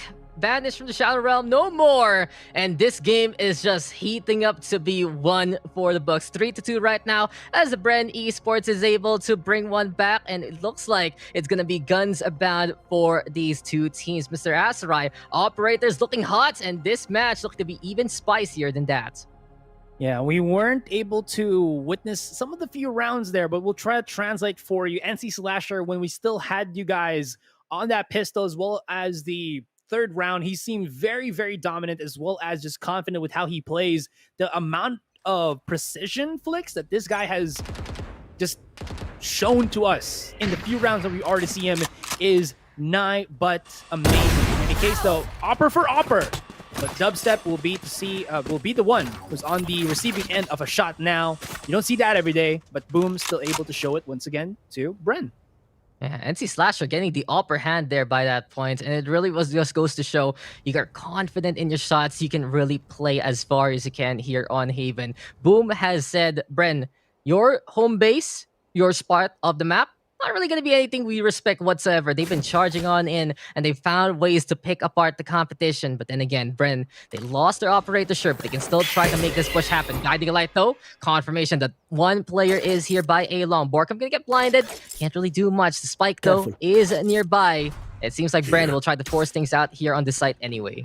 They need to clear the one in the back of the site first. Spencer, oh, that was beautiful recon dart. That is why you need to hold on for just a moment, because the recon dart is such a big thing. It allows you to clear out the site with very little ease. 30 Actually, seconds a lot left. of ease. As the Spencer, well, I'll say it once, dispenses his opponent with a nice little showstopper play. Back to his roots, back to the good old raise play. Yeah, it feels like he just went to a vending machine and ordered the showstopper and got it immediately, slamming it down there on Hell. No escape whatsoever for NC Slasher, and Jesse Vash has been finding Asterisk in the first place. Can ER play the clutch? One ball now gonna get thrown by the graffiti, and here comes the headshot, but Jesse Vash is doing it again. A triple A here for the Sova, and we are all tied up between Bren and Boom. Those minute movements, really like that. Jesse Vash using the recon dart just to make Eeyore a little bit more honest. NC Slasher, though, sick of a shot. He got two of them. If it would have gone either way, someone challenged him out of that one, he could have gotten the kill. That was an almost flick as well to Dispenser. That was an almost shutdown onto the showstopper play, and Dispenser, knowing this, just expended every single bit of utility just to take down NC Slasher. And you know, Bren knows they have themselves a beast to try to rein in. It just goes to show that between these two teams, there's a lot of respect and a lot of know-how on how each other plays. But now, Hunter's Fury gonna get unleashed here by Jesse Vash. Gets a tag onto NC Slasher, and that's really what all the lineup training is all about. Gets a bit of that scout with the Owl Drone. Shock Dart's now looking to make it rain on Seaside just to make sure everything is clear. And Vash getting and gathering intel to allow Bren to push onto the site. In the meantime, though, Borkham playing into the garage alongside Dubstep. Can they get the win against that Cypher as Asterisk tries to hold the line, but he will fall. Borkham does die, but Dubstep is there to get the refrag. It's Bren right now with the advantage, and they're looking to plant this spike down on C again. Perfect pinch coming in from Dubstep there as he opens in the entirety of the site. Vash at 32 HP. One bullet is enough to take him down, but is Blaze going to be able to at least procure more of the rounds for his team as he's left into a disadvantageous situation, a 3 versus 1, as they know that he's going to be coming into C long. Using the Trailblazer might not be to the best here because there's not enough time, possibly, but he still wants to challenge in. He's going to have the positions of every single member of Bren, but at the end of the day, it's only knowledge, not power, as he gets obliterated, and Bren take the lead with 1 round. Yeah, and I like the play there from Blaze. He tried to use the Seekers as cover, allow him to push on forward, but then Dubstep still getting the wallbang anyway, still getting the penetration shot. And from that point on, it's Bren Esports now taking the lead. These C-takes are looking so good here for Bren. They're able to put the spike down in that site just because of Jesse Vash and his antics. You can see right now the Sova leading the charge here for Bren Esports. And Vash, really, this player, he knows how to play the clutch in any kind of scene. Local, regional, international, no matter what, this guy has done it all and more in different titles. But this is the guiding light right now from Blaze. Gets that confirmation, and the beauty of that sky, not only can you not really peek the sky in that situation, you also can confirm that someone is there, but NC Slasher tried to peek that Aldron. Borkham playing bodyguard, and Bren takes the first blood in this round. You still have to know that somebody should be there at the cubby and short, and they do. Dispenser, the boop up. Okay, you need at least maybe 2 or a better crouch jump to be able to get onto that one. Still, it does act like a fake. Maybe Asterisk is gonna have to play around that, wait for the smoke first, and then pop a shot. And then when the smoke dissipates, he's like, where is the race? Nobody's here. And Spencer playing in the middle of the site. He knows one's already there, but they gotta be careful because this is going to the blades. Not onto the side, and a Dern King just nails him to the floor with the knives. Jesse Bash does have a lineup, but he doesn't need it as Humi comes alive. Vyminal asked the question. We all asked the question, but he is here to perform. Humi, he has really been trying to get to the level of Bren Esports, and this guy, one of the hardest workers in the Philippine scene. Newest addition, sure, to the top squadron, but he's had history with many of these players in the first place. It's really that heyday in Adroit, showing up, playing different kind of roles, but he is here to fill that control, and he knows how to play it out. Great angle there from the sewers. Found those targets and got the double kill anyway. Now Bren up by 2. How will Boom respond? They have the rifles and looking to play the garage. Maybe a push here from a Dern King. Might be the show, but he's just holding close to the double doors for now. They're holding back a little bit more than they did in the past couple of rounds. Though Humi taking some substantial damage, Bren gotta be honest a little bit. They don't have Borkum in this particular map on a Sky, so they can't top off Humi. That's why maybe they were seeing a little bit more of this slower bit of play from Bren. They'll be using dubstep to finally get some mid control. But for the moment, Bren have just kind of stayed put. Now they're starting to move out, and BME, Boom Esports, backing away. Dern could deal some damage here as he plays around this particular smoke here in Garage.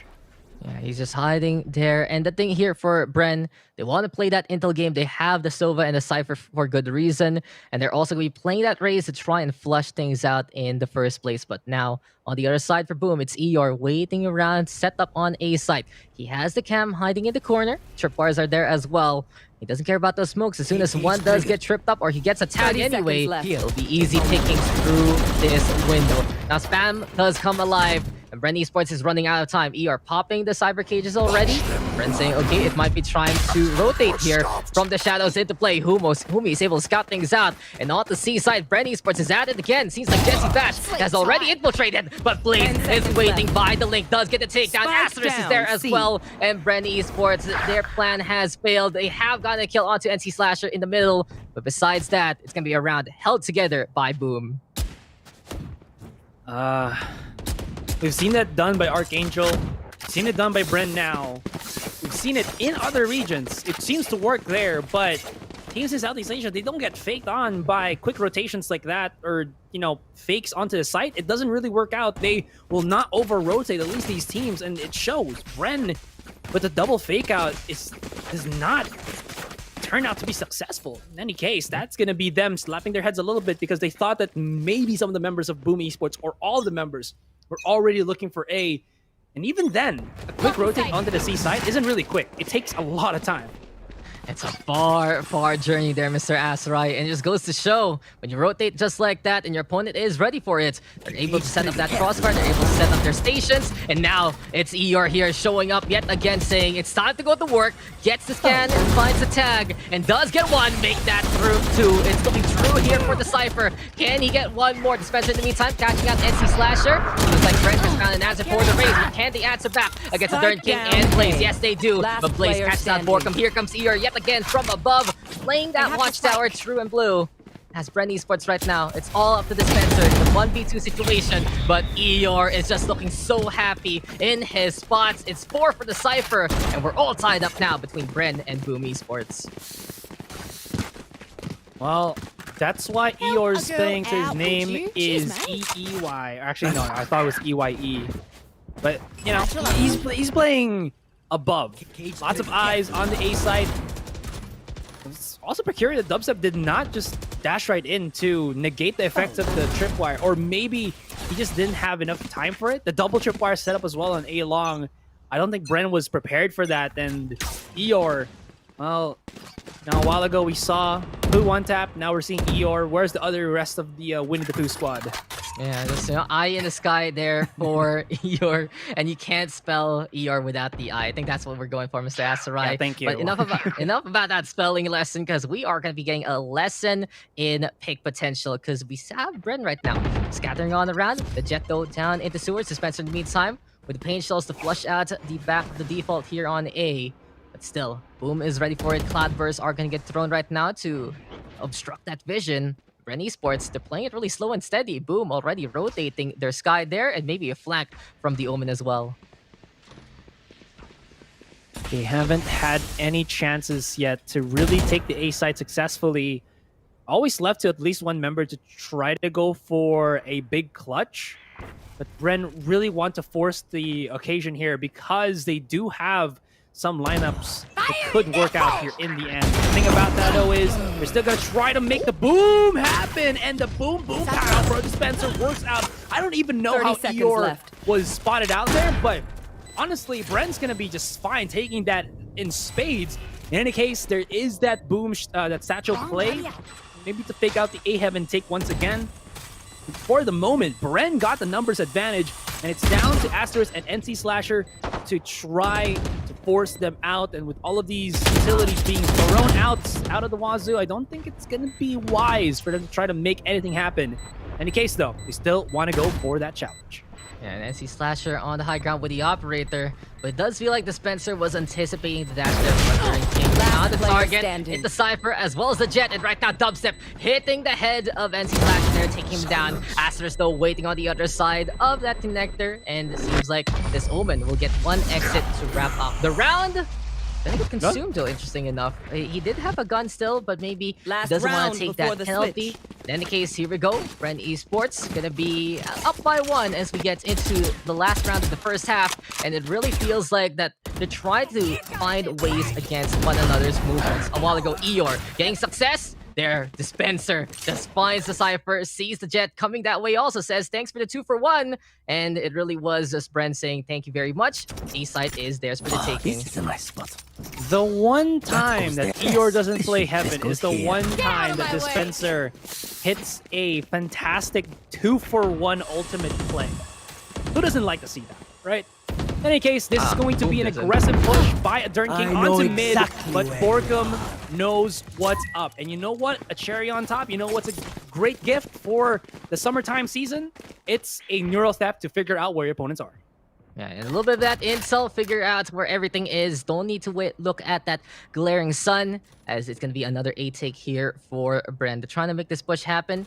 Here, in the meantime, has learned his lesson and says, high ground is the best ground. I am safe here in my little room. This is going to be the Cybercages into play. Dispenser, though, perfect paint shells onto Eeyore. Still doesn't get through to the window, but he is happy to station by Hell instead. Now the plant comes, who'll be putting it down. And Boom Esports are going to have to rotate to try to play the flag, though, but they've lost the Dern King along the way, and it's now 5v3 in favor of Bren. Right here.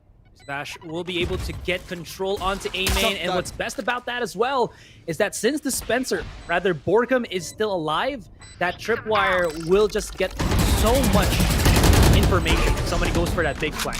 Any case though, here comes the party, but the party has been cancelled because the Popo is here. It's Bren putting a lid onto that showstopper play coming in from Boom Esports, and they will be able to switch the sides, have a respectable 7-5 coming into the second half. Yeah, sirens blaring, and Bren wrap it up with a kill for each member. Good stuff there, just making sure that everyone is on the board and getting a little bit more momentum as a whole. So Bren up by 2 as we get into the second half action. Boom, in the meantime, going to be going on the attacking side. And actually, here for Boom, I do like the fact that they have the sky. They're going to have more of that entry potential with those guiding lights. It's not just intel, it's also flash. Can be used by a Dern King there to immediately dash on in after the fact. And NC Slasher, we've seen him really run it down with the pistol. He had a good start in the first half, kind of wound it down as Bren found the answers. But then again, Dubstep and Dispenser, the experiment that has been tested years ago, is working yet again. There's a blind though, and Boom Esports making it quick, already playing at the default with a Cloudburst, and NC Slasher pelleting the garage, but no one really there to take the bullets in the first place. Oh, this could be a really big pinch from Bren. Blaze is going to be the one to at least play first contact. He does have a flash in hand, but he has an angle here. It's gonna be the quick peek from Dispenser. He spots out the corners there, and he could actually get so much more. The damage be done, and Borkham, he has to step up, or else it's going to be the numbers in the advantage of Boom. I don't think Humi knows what's going to be happening here, but there's a bunch of lineups. There's going to be the smokes. There's going to be the nades. And he has to step in big because Jesse Vash gets obliterated on that one. Humi runs back to maybe try to go half, continue to half onto the spike, but at the end of the day, it's the quick and decisive move of Boom that takes Bren off their Here. Yeah, and Boom, they just had a checklist to play that take. Flank secured, check. Spike secured, check. Pain shells to make the big boom happen in the pistol happens yet again. Good stuff there from Boom Esports. They now get on the board, and they're one away from tying things up as they do have that gun advantage. But a while ago, we already saw Bren try to force things out. This time, though, it's a Shorty, a Frenzy, and a Bucky just to go for the big surprise. Heavy stack on the C side as well. Guiding Light, sure, it does confirm that someone is there, but it doesn't tell you how many people. And the third king might get surprised here, because here comes the Spencer, but he will fall. 2 in a row already for the Jet. And Slash did protect his teammate, and now third king getting 3. 4 down already for the side of Bren Esports. Boom, having the advantage, having C-Site yet again. And Jesse Vash on a lone mission just to die to the hands of Spike Boom planted. as Spike is planted. He already got spotted out, and he's waiting for an aggressive push here by a Dern King, but he just backs away smartly. He doesn't want to give away at the Spectre, or at least a free kill for Jesse Vash. He's going to try to go for that geometrical play. It's not going to work out in the end. And a Dern King takes so much.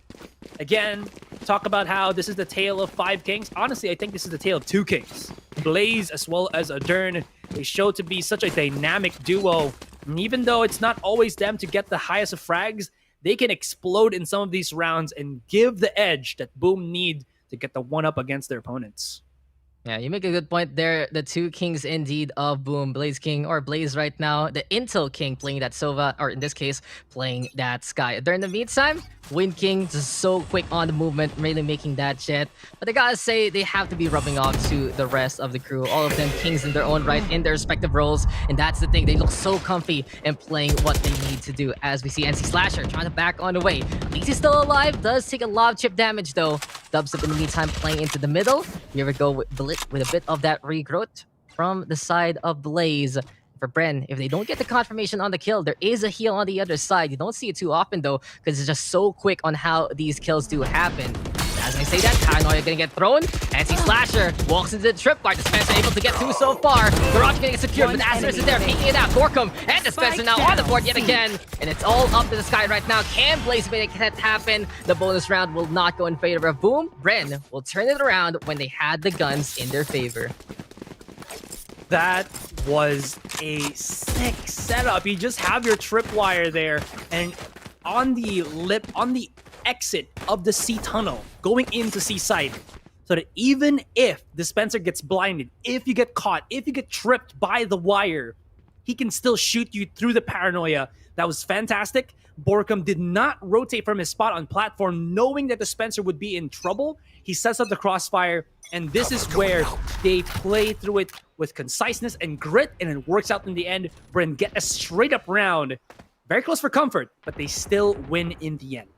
Man, a good start there for Dispenser catching out the Dern King, but really the power of that double intel is to just know how many people are there, or in any case, just slowly but surely tighten the news of the opposition when the map gets smaller for them. With Bren having an idea where to set up the crossfire, it was the perfect pinch and the perfect defense in the first place. But then again, now with shutting down the jets, Boom might have some trouble trying to make that impact happen. They still have the raise though, and he can try and fly on in, but Jesse Vash holding on a long, peeking it out against the lobby. Big stack though of Boom coming the way of Bren, and we'll see how they'll handle it, as this is gonna be the Sova saying, okay, I'm out of here. I only have that 1 dart, and he wants to scan it out before anything else.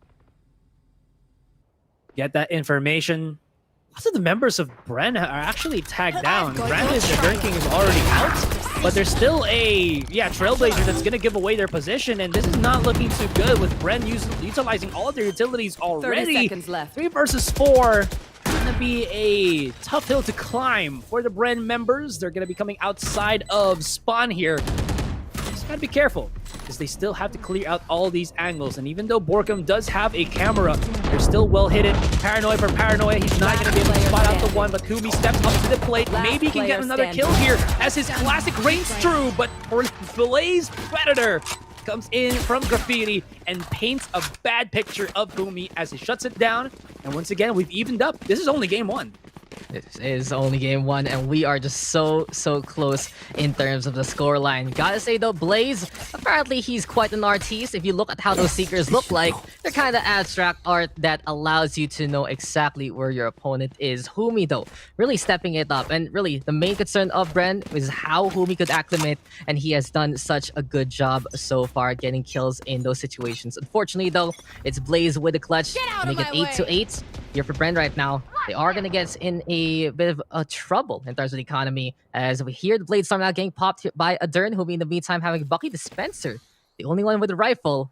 And for Bren, they are just waiting for anyone to come. Boom in the meantime saying same thing. We know you guys don't have the best guns, and we want to make sure we're not gonna be giving you a rifle to play with. Boom got the money to actually buy up for Adern King if he wanted, but this is where you're kind of able to save a bit of creds if you can hit your shot with an connives with the Blade Storm. Very cheap. You only need 6 charges, and it refreshes when you get those kills. And if you're a sick enough shot, works out in the end. Both teams knowing this get the orbs for both. Adern King activates his, Dubstep does get his own. So what's going to be the challenge here? As I don't think Bren has yet to really get any control on the B site. They've played on C, they played on A, they played on Garage, but they never played on B. Borkum can't do much there, has to back away. Maybe can even wait through his tripwire, but in the end, it's NC Slasher once again. Yeah, it just goes to show that here for Boom, they decided to spam it down and found the Cypher waiting inside the smoke. But Dispenser actually catching out Astra, saying to Boom, we actually have a gun into play. But Adern King right now with the knives able to beat out Upstep there. Dispenser still getting on the board, but Adern King still finding those targets. He has a few knives left in the chamber. Jesse Bash pushing on forward. Humi trying to make it through, but Eeyore knows that lineup, knows that pathway is just so narrow, and Boom Esports is able to take the lead away from Bren. I mean, you've already expended 1 bullet to kill Vash. Why not just expend the entire clip to check out through the smoke and make sure that Humi's not going to be charging out there to take you out as you reload or reposition, right?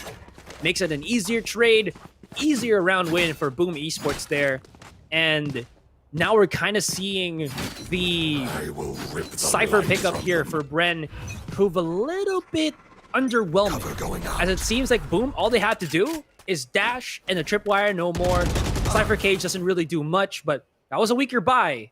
So this one here, though, as Jesse Bash goes in for a late take on that spike, or sorry, on that orb, still gets punished, because I think Boom, they kind of figured out. They always try to get that orb in A. Why not just pick it out a few seconds after, and we'll get a kill. Yeah, Bren, they love to play that orb control. They love to use their ultimates to fruition. And it's just Boom setting up a trap and getting a takedown already onto Dubstep. Trying to creep closer and closer, but Adern King finds a shot.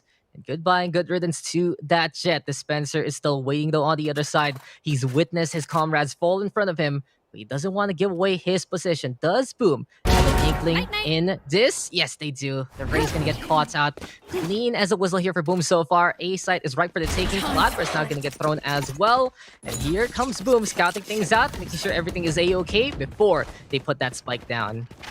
Blocking sight.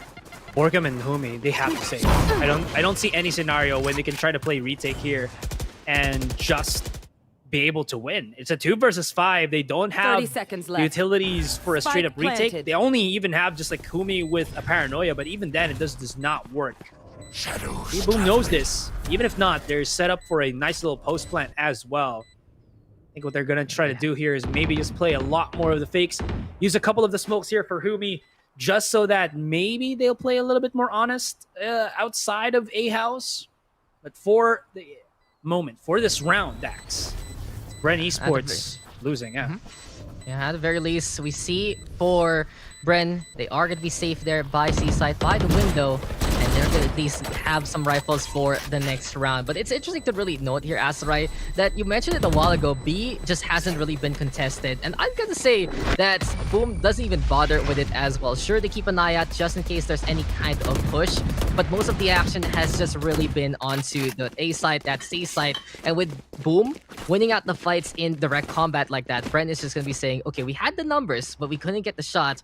And exactly as planned by Boom Esports, they're able to push on in, set on up the spike, and it was just easy pickings to take that round away. I don't even know how that happened. Probably, again, they just really wanted to get the orb for Vash, but paying the ultimate price for that one as well. Seems like there is going to be a tactical pause, a breather for the Bren Esports team. The last bastion of hope, the pride of the Filipino region, Filipino country. They have to make something happen, or else it's going to be Boom to go into the semifinals for tomorrow. I mean, this is only game one, but it's very high stakes, as both of these teams do not want to lose because they're the last team to represent their own countries, if ever. You know, so lots of pride going to be going up, or lots of pride being set at stake in this particular game. It's such a difficult scenario here for Bren because this is their map pick. They've known how to dominate on a map like this, but Boom has found the answer and found direct combat to be their way to go. They just hit those Asurai, all I gotta say, especially in that last round. They punished the orb take, they punished the slow walk, they punished the lurk, and every little bit that Bren tried to do in that fight, it just didn't really pan out. So they're back to the drawing board, and this time we do see a little bit more on that B side getting watched over. Thing is though, Boom is up by 2 and they have been on a rampage in their attacking side. They found the picks and they find ways to actually move on in. I love seeing how Blaze has been using the Seekers, not only to try and figure out where the competition is, but also it's a little bit of that shield play. Sure, if the Seekers are there, you can shoot it, but what if someone's behind it? There's a little bit of that push happening thanks to the sky. And we're seeing really right now, Boom wants to go in, wants to hit hard, especially when they have that insul ready to go. Oh, Boom finally putting some pressure on that mid side as well. I do like this one. Borkum not going to have any of these utilities right there. And this is the play that I really do like, is that you can just dash in onto the site. Not even dash if you wanted to. Plant the spike down and dash right out. Still, there will be some casualties as Dern King did have to pay the price. It's going to be the 4 versus 5, but Bren does not have the best of utilities to be able to get this one out. How they're going to try to do this? Maybe, just maybe, bait in out the utilities and then try to go for... Yeah, but it's not going to work. Oh, no, not at all. Asterisk, NC Slasher getting on the board. Spencer in the meantime finds Eeyore, but here comes Boom with the cleanup. They wait on the outside. They say, come into my lair, come into my trap, Bren Esports. And Bren, they have to walk on in. They try to defuse that spike, but they all get felled one by one. Or in that case, honestly, it really was just a mow down done by Boom Esports. I mean, even if they try to defuse the spike through tons of smokes, there's still a lineup that you can get through window. There's nothing really that you can do there except for maybe hoping that the Spencer's push outside of garage would have taken Boom Esports by surprise and he gets like 2-3 kills by himself, which opens up the possibility of Bren getting, you know, free defuse. But even then, it's not going to work out in the end.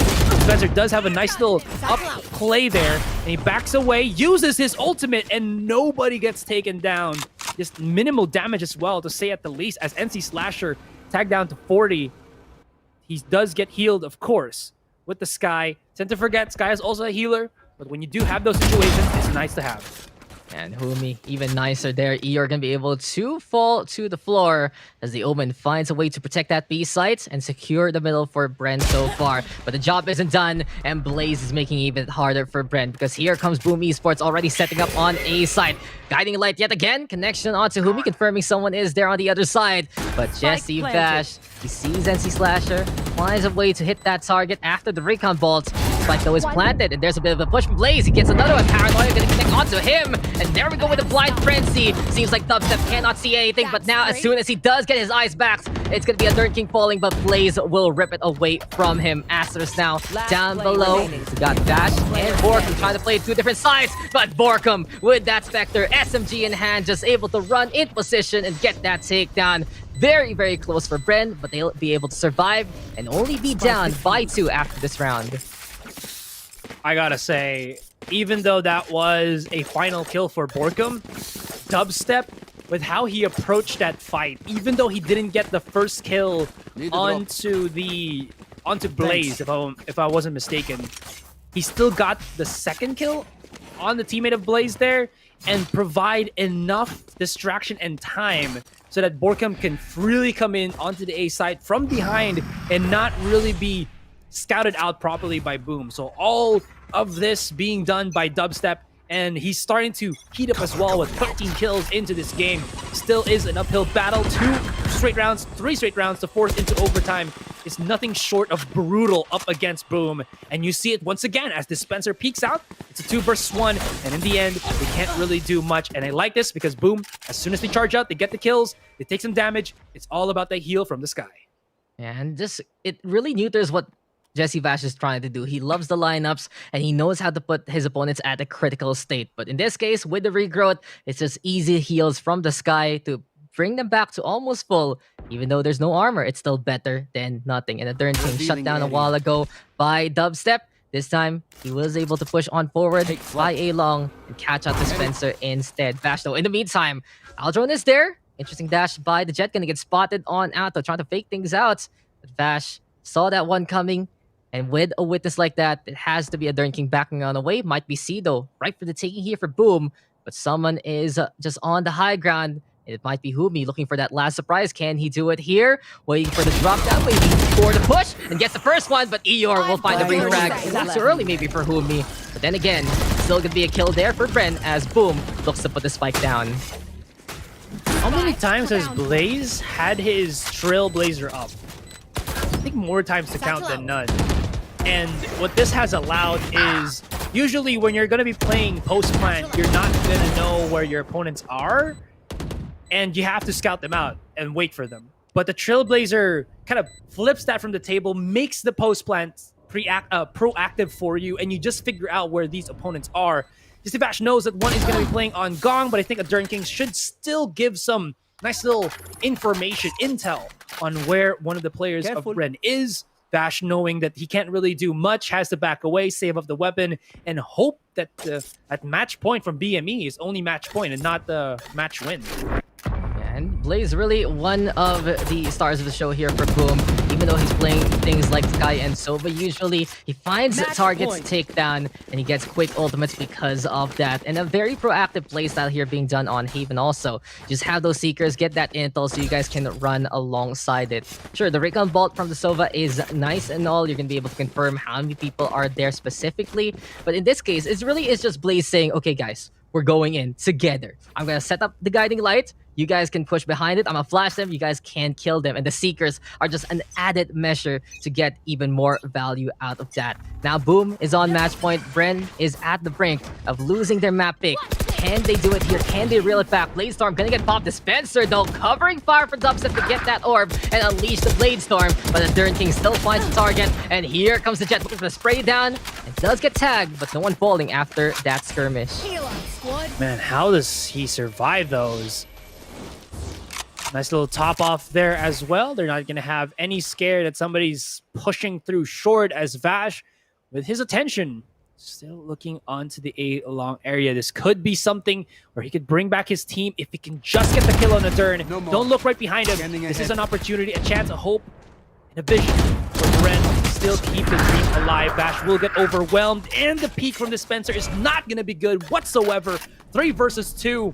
And is Asterisk going to use his ultimate? Oh no, Borkum. He has the lurks, he gets spotted out, and if he loses this, it's all down to Humi, who only has the Bucky. Unfortunate, but he has to dig deep and bring it back, or else game 1 is over. And Boom, it feels like they have an eye in the sky. They're ready and waiting. And as soon as that happens, it was Asterisk lying in wait to get that takedown. Boom! Esports will take map number 1, and just some really good know-how on how Haven really works there from Boom. From bending the flags, from working, from the pistol to every single round that we would see the attempt there from Borkum. In the meantime, it was Jesse Fash putting on a show yet again, going for the lineups, getting the kill, sure.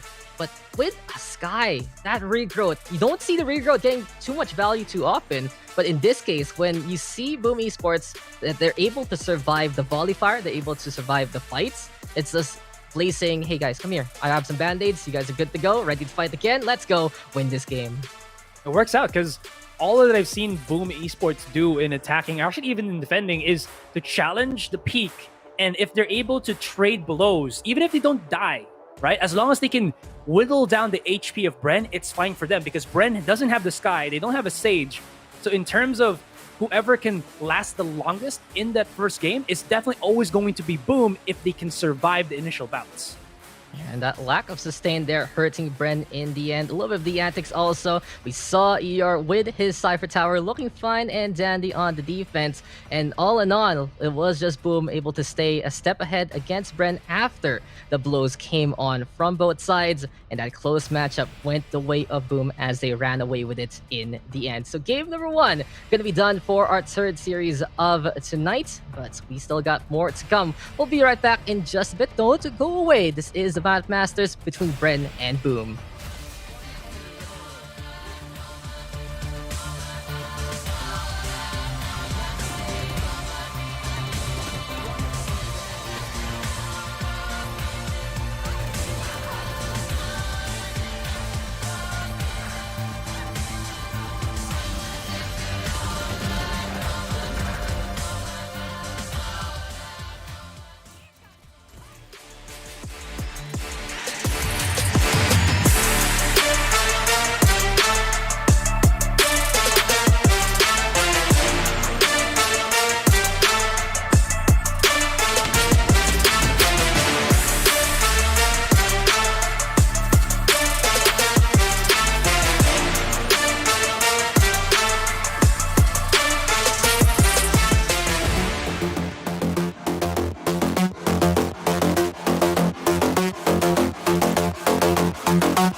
Well, it's not looking good for Bren Esports, unfortunately, losing out on Have to start this third series of the day. Guys, it was the map that they really needed to win. This is what we spoke about in the pre-show, and Vyminal, they were unable to do that.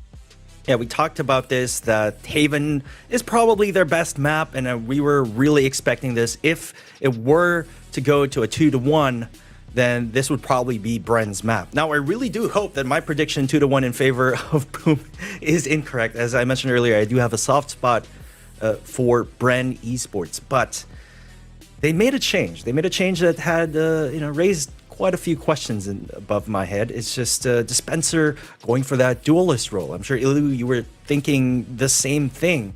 Kind of stifling, I think, Borkum's potential. Yeah, I think Borkum on the Phoenix was pretty much sorely missed in that last game, and Dispenser on the Raze proved to be quite underwhelming, especially on the defensive side where it seems like he was just getting picked off holding angles. I don't think he won a duel for the most part. Sure, he had a couple of good moments, just like this one that we're seeing on our screens.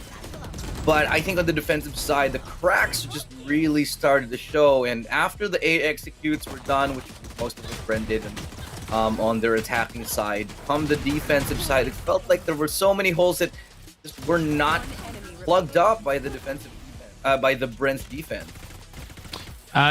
Obviously, that we've spoken about Haven being a map that's must win. They haven't won it though. What do they now need to do, Pim, to really turn this series around, or is there just no hope?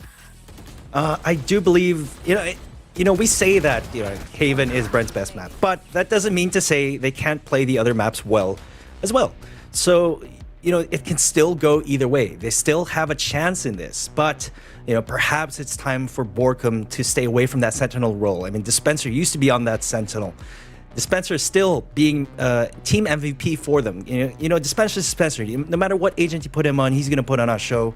But it's really enabling each of your teammates to play and shine at their best here. Yeah, I agree. Dispenser is always going to be good, like on whatever role you put him on. But the thing is, see, Dubstep, I think he needed a little bit more support in that role. He wasn't really able to get those op shots off. Dubstep just wasn't playing like Dubstep. He wasn't being as dominant as he normally was, and Borkum was as well a little bit underwhelming. I just think at the end of the day, having Borkum on Phoenix unlocks so much potential for this squad that was really missed in that first game of the day. A lot of even stats there across the board. Let's go and check out the second map in this series, and it is going to be Ascent. It's not Haven. It's not a safe haven for Bren. This is the map that was selected by Boom Esports. I wouldn't be surprised if Boom Esports would feel, just as comfortable here compared to the first map, as this is their map pick. But then again, Bren Esports, they also had good performances here in Ascent, as with pretty much any other team out there. No one's particularly bad at this map, as Daks and I were talking about earlier. But Bren Esports, I'm hoping to see Dispenser back on that Sentinel role. And also, I did notice earlier during the first game, they weren't really relying on their set plays as much as they did before. They were kind of kicking it back, trying to read their opponent. Well, it did work well during the first half. Sometimes I think changes are not necessarily the best thing to do. Sometimes you don't fix what's broke. What's not broken. I think if there's any silver lining to this dark cloud that Bren is under right now, it's that Bren always starts slow. In best of 3 series, Bren usually takes the loss in the first one and then comes back later on. So Bren is one of those teams that is a slow starter. I think it's a very common trend in the Philippines. I can't, for the love of God, tell you why, but that's just how it is. They start slow, they start winning in the second round and third round. In the Masters, they might not be able to pull that off, but maybe on Ascent, it might still be it. And it might not help that, of course, they don't have Haven as a safe pick later on in this series. It's done. It's dusted. They've lost it. They have to move on to Ascent, though. As are we going to do so now, throwing it back over to our casters to see whether or not Bren can dig themselves out of a hole. hole looking pretty deep, but then again, if you're going to be flying up to the heavens into Ascent, it might be time to get out the ground and look to get that win up in the clouds instead. So Daks and Asurai, we are going to be back for the action here for game number 2, and things are looking pretty dire for boys there at Bren Esports, but Boom in the meantime really showing how impressive they can be. A very consistent effort in figuring out the Bren conundrum. They found ways to just pick apart the opposition. They found ways to really squeeze the most value out of their movement and also watch out for the flanks. So gotta ask you, Asurai, what can Bren do right now in a map that they've been pretty hit or miss on as we get into Ascent? It seems like Bren going into this game brings out the strategies and the picks that they don't usually normally use as well on, you know, our local tournaments, which could be nice because it doesn't get scouted out by the international teams. But what that also means is, are they really comfortable with the mix that they put themselves in? Still, they will try to do something of the same sort, as Dubstep and Dispenser will play double duelist in Ascent. Usually you don't see this from Bren, but you know what? We'll see them going very aggressive. The one thing that I think Bren might be missing, or they might at least want, if they could add it to their particular roster, is some sort of flasher here. You could always say that Paranoia from Omen is something, but that doesn't say anything when you compare it to a Breach, Phoenix, or Sky Flash. It really does seem that Bren needs something to flush out these corners, and Dubstep and Dispenser are still kind of adjusting to not having those easy peaks when the flash comes in. Yeah, and when look at these rosters right now, we just get our core compositions, double intel here for Bren. In the meantime, it's Killjoy plus Sova instead for Boom, which I really see for Ascent that Killjoy can get so much value with a lot of emplacements. Put the nanoswarms here, there, and everywhere. Put them in the lanes. Alarm bot can be scary. Lockdown for either the retakes or the pushes as well. But when you really go down to it, it's Bren saying, okay, we're going to be trying to take our whole mantra to a completely different level. We're going back to double intel. We're going to be putting Borkum on the Cypher, and we'll see what Dispenser can do on this duelist instead. Can he pick it up? Is it going to be enough? Or will the flashes be sorely missed for Bren Esports? Boom, in the meantime, they're up by 1. This is their map pick.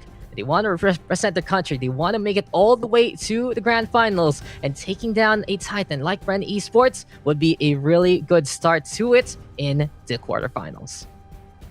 This is something that, well, everybody has to try to go through, is to beat a team that beats you in the map that you're good at. We've seen this happen in other games as well, other tournaments, other regions, but Bren have to replicate that if they want to have still a shot to stay in the Masters. It's going to be incredibly important. It's not only the prize in terms of the prize pool that's, you know, enticing here. It's the points that you can stack up, that you can use, you know, to go into the biggest tournament for Valorant, which is Champions. Master is a prelude to that, and if they can make something happen, just as Dubstep uses his Sheriff, maybe he can do some more. And the damage be done as Humi as well sets up a nice little crossfire, and whatever Boom wanted to happen has been ripped through at the seams. They will be able to get the control on the A site here, but it's a 3 versus 2, and they have to be wary that everybody is going to be coming. Humi is there to flush out the corner. Bren is coming in too hard, but it's not going to matter as Bash comes in. No chance of a plant. No, never mind. It is going to be planted, but still the retake will be Bren. Wake up call here. Hello, hello. Good morning, Bren Esports. Seems like they've gotten on the right side of the bed this time, and they get the pistol round in their favor. Dubstep, he held the line, got the beautiful shots there with the Sheriff, which has actually been a bit more popular on the Jet lately. And with that extra firepower, he takes 2 down before he falls, really denting the numbers of Boom Esports. So a good start here for Bren. They have taken the pistol, and you know, every little bit of momentum can help them in their struggles on Ascent. They're going to be looking to play out a lot of space, a lot of intel, of course, between Borkum and Jesse Vash, and we'll see how they're going to be looking into figuring out where Boom's going to go. They do have the Cypher, though, setting up on B site. Of course, Jesse Vash can be playing in the middle as well to check things out. Heavy staff, though, here by Bren. 3 of them waiting it out. The 3 duelists are already there. And the Dern King, he gets a quick little present from Dispenser. Hello, it's a delivery. It's a Boombot waiting on the other side. The reason why we're so hyped about this one is because the rounds start just so quick. The pulls on the trigger for both of the teams is just emanating, and they really want to get an advantage. Whether it's Boom or Bren, it's the double Bs as they still try to go for some aggression here. Eeyore sets things up, and I think, yeah, I'm not mistaken, Boom Esports go in for an aggressive buy, but in the end, it's getting denied. Stinger against Spectre at long distances. Not really looking to favor of the Stinger. Now in 2.04 patch, it has been nerfed. At longer ranges, the spray is more random, and I think the fire rate has been reduced as well. It's still fantastic, but you can really see them kind of struggling with it. And there's no takes. There's no takedowns that they've done to Bren. Only left into Asterisk, who will get meat by Dispenser. He does lose that one.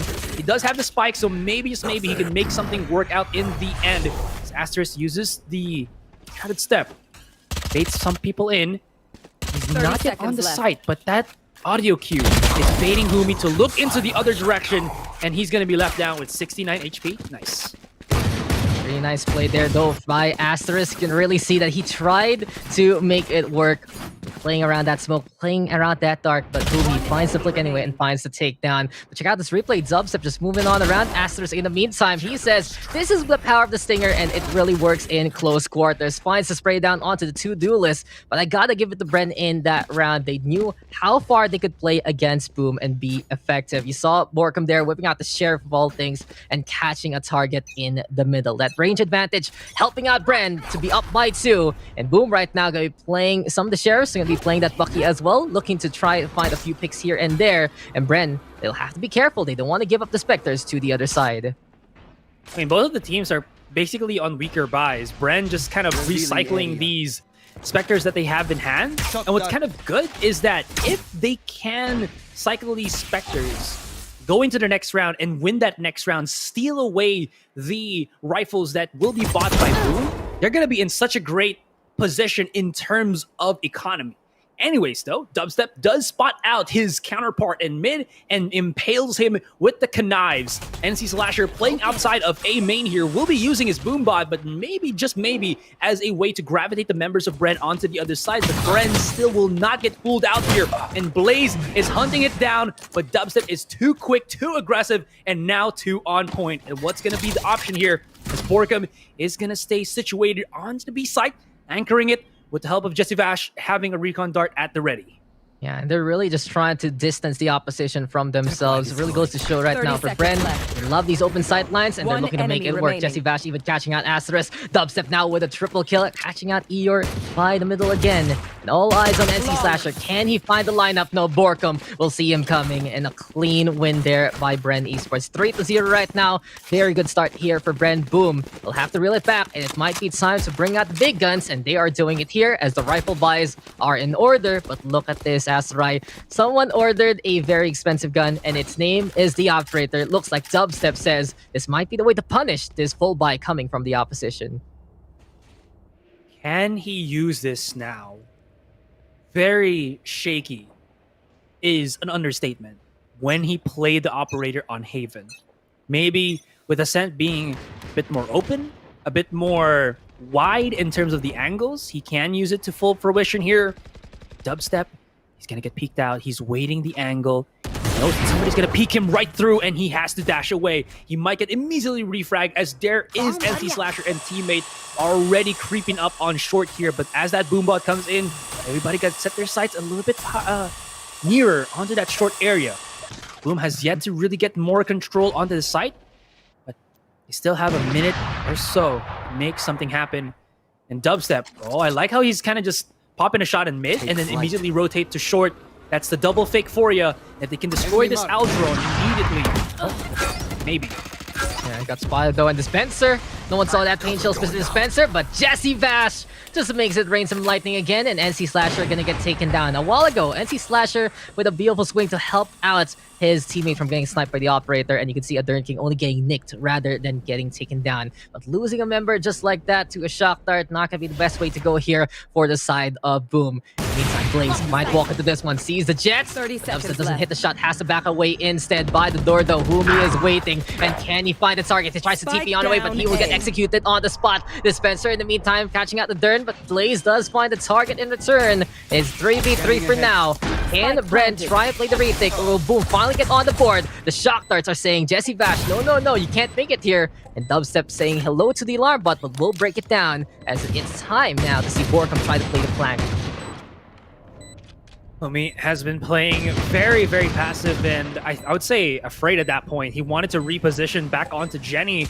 Maybe he's holding off his spot there, setting up the crossfire. Dispenser would have, or rather, yeah, Dispenser would have actually allowed them to get the site, but more so than not, it's going to be all about that retake into a 1 versus 1. Dubstep only has his sheriff in hand, and the clock is ticking. He has to try to go for it, and Asterisk knows what's up. It's not the full defuse from Dispenser or from Dubstep whatsoever, but he still gets the kill. He can dash away, but at the end of the day, it's Boom for the round win.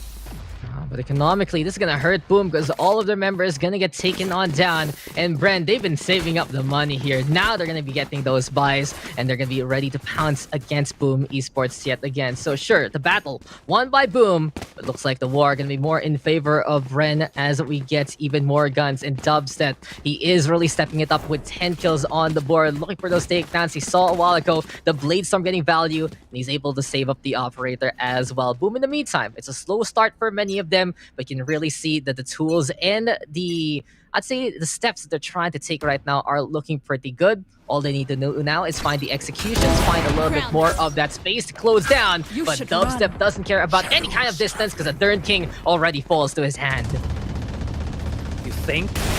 You think you try to challenge me? And even then, he can't really get into the site here. What's the boom boom pow happening for NC Slasher? Can he find the target? Yes, he will. But Dubstep activates the blades once again. NC Slasher is on an island. He is alone, and he has to try to get the clutches. That he can't try, but it's not gonna be enough. 2 kills though, make that 3. But at the end of the day, Bren knew what was up. NC Slasher, though, you gotta give it this guy an absolute hero in what he wants to do. And he ran on and took some people down with him. Unfortunately, Bren already had their number. Dubstep flying on in, using that Bladestorm, using the updrops also to get that height advantage. From that point on, making it rain some blades. And even if he did fall, the operator has been saved by a teammate. Also, interesting enough, Jesse Vash making it rain some lead also with that Odin a while ago. They might be doing the same if he does get the scan. NC Slasher, he's still feeling the heroics. He wants to go for a kill here by B. Angel's gonna get thrown by Dispenser to stop the push from Boom so far. And Boom right now, they really don't have the guns they need. And Borkham will catch out the Raze immediately in the spar fight. Odin shots do come. And will we see a peek here from the Jets? Dern King doesn't go for it so far. Aldron now to scout things around. With that Aldron being utilized, it's going to be Borkham to charge right on through as well. Boom, they got lots of control onto the mid. Borkham holding his hand a little bit, staving off his aggression as he doesn't really have to go in and push out. What's the good thing about though is Bren getting the kill onto NC Slasher. They know they have the numbers advantage. They don't really have to peek out, and they don't really need to challenge because they know Boom Esports, they're in the weaker buy. Blaze, he could deal some damage with this classic, and I almost thought Dispenser was going to hit that. Still does though. Still wins it out in the end, leaving it only into Asterisk with a Bucky in tow. It's a very close distance fight here. If somebody charges right on through, he can maybe even open the site. He doesn't have the spike, but he can deal some substantial damage to the economy of Bren. It's all about taking people with him, but Humi, he saw the target, didn't hit that initial spot and shots, but then again, he still gets the takedown anyway, and Bren make it clean there yet again. No one falling on the side of the defense. And really, that big noticeable stat right now has to be Dubstep with that 13 kill marker. It's just crazy how many takedowns he's gotten this game already, and he's looking to pile things up. But what we see here for Boom is they're able to get a bit of that map control. Blaze even going all the way to the defensive spawn, almost catching out Dispenser there. And if we see Boom take even more the map away from Bren, that will be really the problem for Bren Esports. But a showstopper right now, unleashed by Dispenser. Looks like he's going for the flights, trying to make it there, but Eeyore will be felled. NC Slash in the meantime winning on the left side, baiting things out. And it's 4v4 as the Raze falls on the side of the defense. That was very aggressive. That was a 1-for-1. It might be an okay play to have done because they do remove the utility of a Killjoy, and that just means that if BME charge right out as a 4-man stack, they will not be able to read any of the lurks if ever they are going to be coming in. For the most part, there are a lot of shock darts being utilized already just to hold him off for a moment. Humi is going to be playing forward Vanguard here. First contact as well. He's going to supplement a couple of his smokes already to stop the B main from being pushed, and no more paranoia in hand. Somebody is there to the corner, and Jesse Bash is nearing, cheering, and leering with his Odin. It's going to be the play. 40 seconds onto the clock. There's a dash right in, and Humi is chasing it down, but he cannot get the kill, but the 180 is going to be true. Can he hold the last round onto the B main? He has to whip out the classic, and it's not going to work out in the end. Blaze, left to his own devices, will get shut down once again by the step himself, and here we go. Bren looks shaky on Haven, but it seems like they got a cool, clean start here in Ascent. Looks like they put all their work credits into the Ascent basket, and things are looking really good here for Bren. Humi, even though he missed the shot there onto Azurd, he turned things around, caught out NC Slasher, and then suddenly it was just Dubstep looking to save the day with the op yet again. Odin from Jesse Bash, though, just tearing one apart from the other side of the wall. And it's just so dangerous when you want to set up on B main and suddenly there's an Odin on the other side. Boom.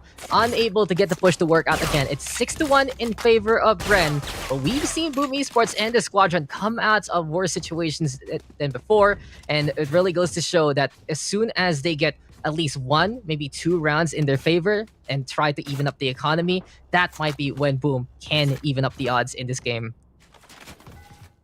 The way that these teams have been playing, Dax, it's not reading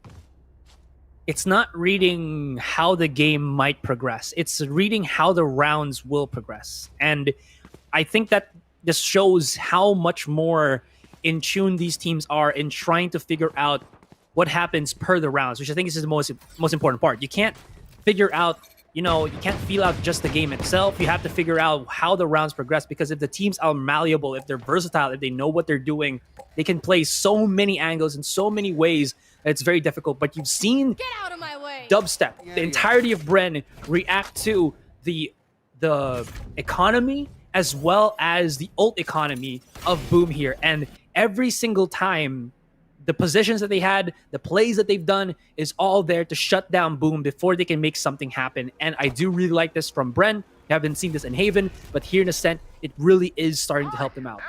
And just the pace of this game as we hear the Hunter's Fury, it really feels like that Boom has been handicapped in this whole run so far. Bren playing economics so good, and even with that Hunter's Fury catching out plays, it makes it even easier for the defense to try and make it work.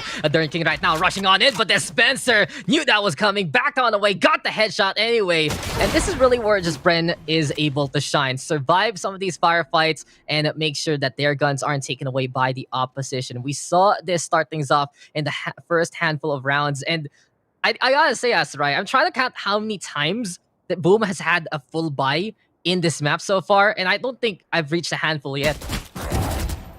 You can count it in your fingertips, I think, Dax. And Humi, has he awoken?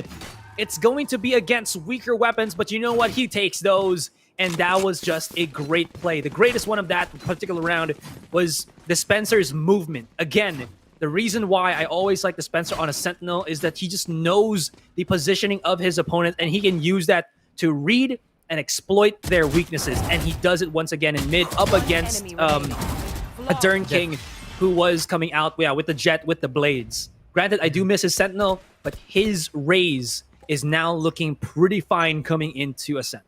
Yeah, things are looking good here for Bren. And that's the thing about the Spencer. No matter what, he is going to be good on the agent because he's just good at the game. But at the same time, Bren needs to feed off each other's roles. And this time, it's working all out for them. Boom, in the meantime, finally, we get the guns yet again. And this is really the test for Boom Esports. This is a round they have to win because they need to build up that economy and try and fight back in the last few rounds on the first half. If they don't, it's going to be back to the same old situation, and Bren has really found ways to stifle any kind of economic pushes from Boom Esports so far. So Boom, it's a make or break moment coming into this round. Can they break the faces of Bren Esports? They have that showstopper, and they're coming closer to that Hunter's Fury as well as has the lockdown. Aldron though saying hello so far. Camera gonna get tagged. Counter tag though gonna be into play. And Jesse Bash right now does say hello with the recon bolt. He's playing by the boathouse, looking to let in the side of Boom. And speaking of the Boom, NC Slasher finding out Borkum. It seems like it's ER actually getting the kill. Borkum in the meantime catching out the Raze in that firefight. And the Dern King leading the charge. But Jesse Bash, he's just holding in the back. And he's watching, waiting for someone to come. Boomy's gonna be there as well, but ER comes on in. Reload right now for the Killjoy. Cannot fire back. And Jesse Bash will take advantage to catch him out. Dispenser though on the board. And that's gonna be 2 in a row for the Raze. It's Bren Esports shutting down Boom Esports yet again. And things are looking so good here for the Philippine roster to try and make it a 1-1 scoreline.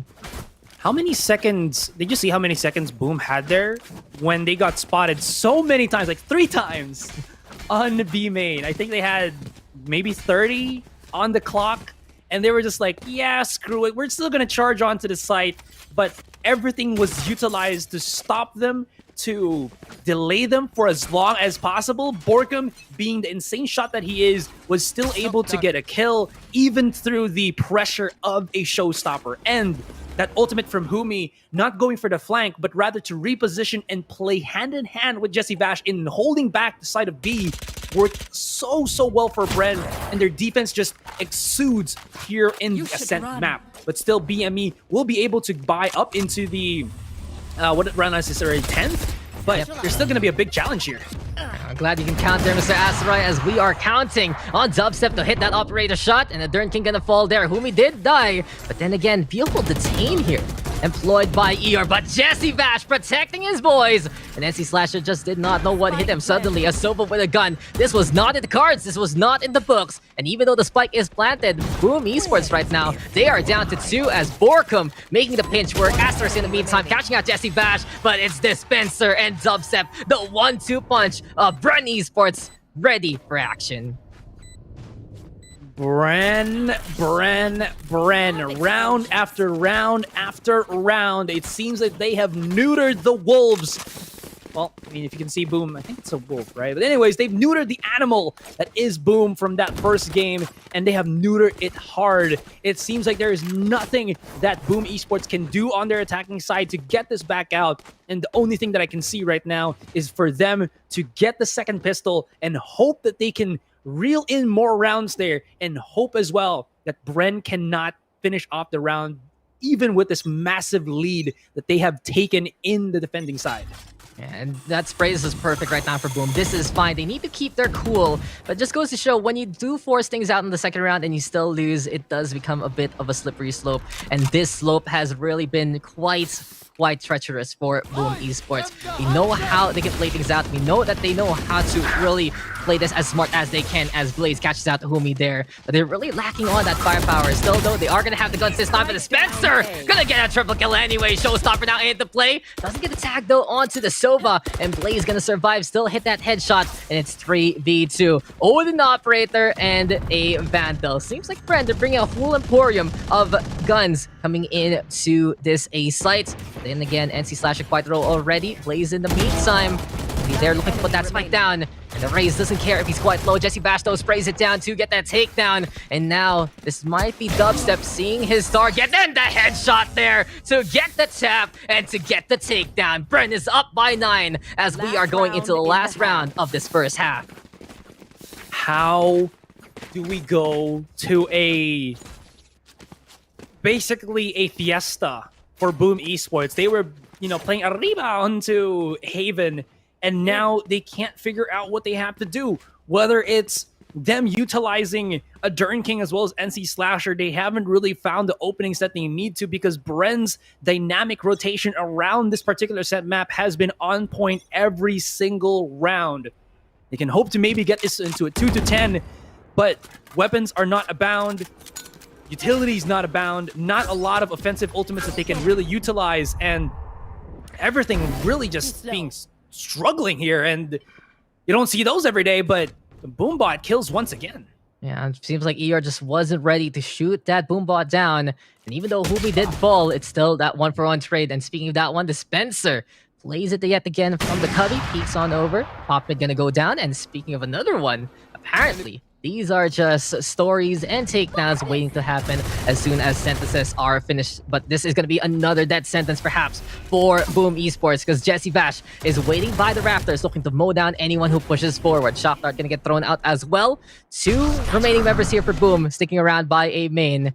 It seems like the call is to play that from the shadows. Maybe a Dern King can find a target here waiting or trying to go for the push. But the Spencer, he was prepared but couldn't get the takedown anyway. Now the Jet tries to go for a different gun, picks up the Vandal. But does he get spotted out by the Cypher? No, sir.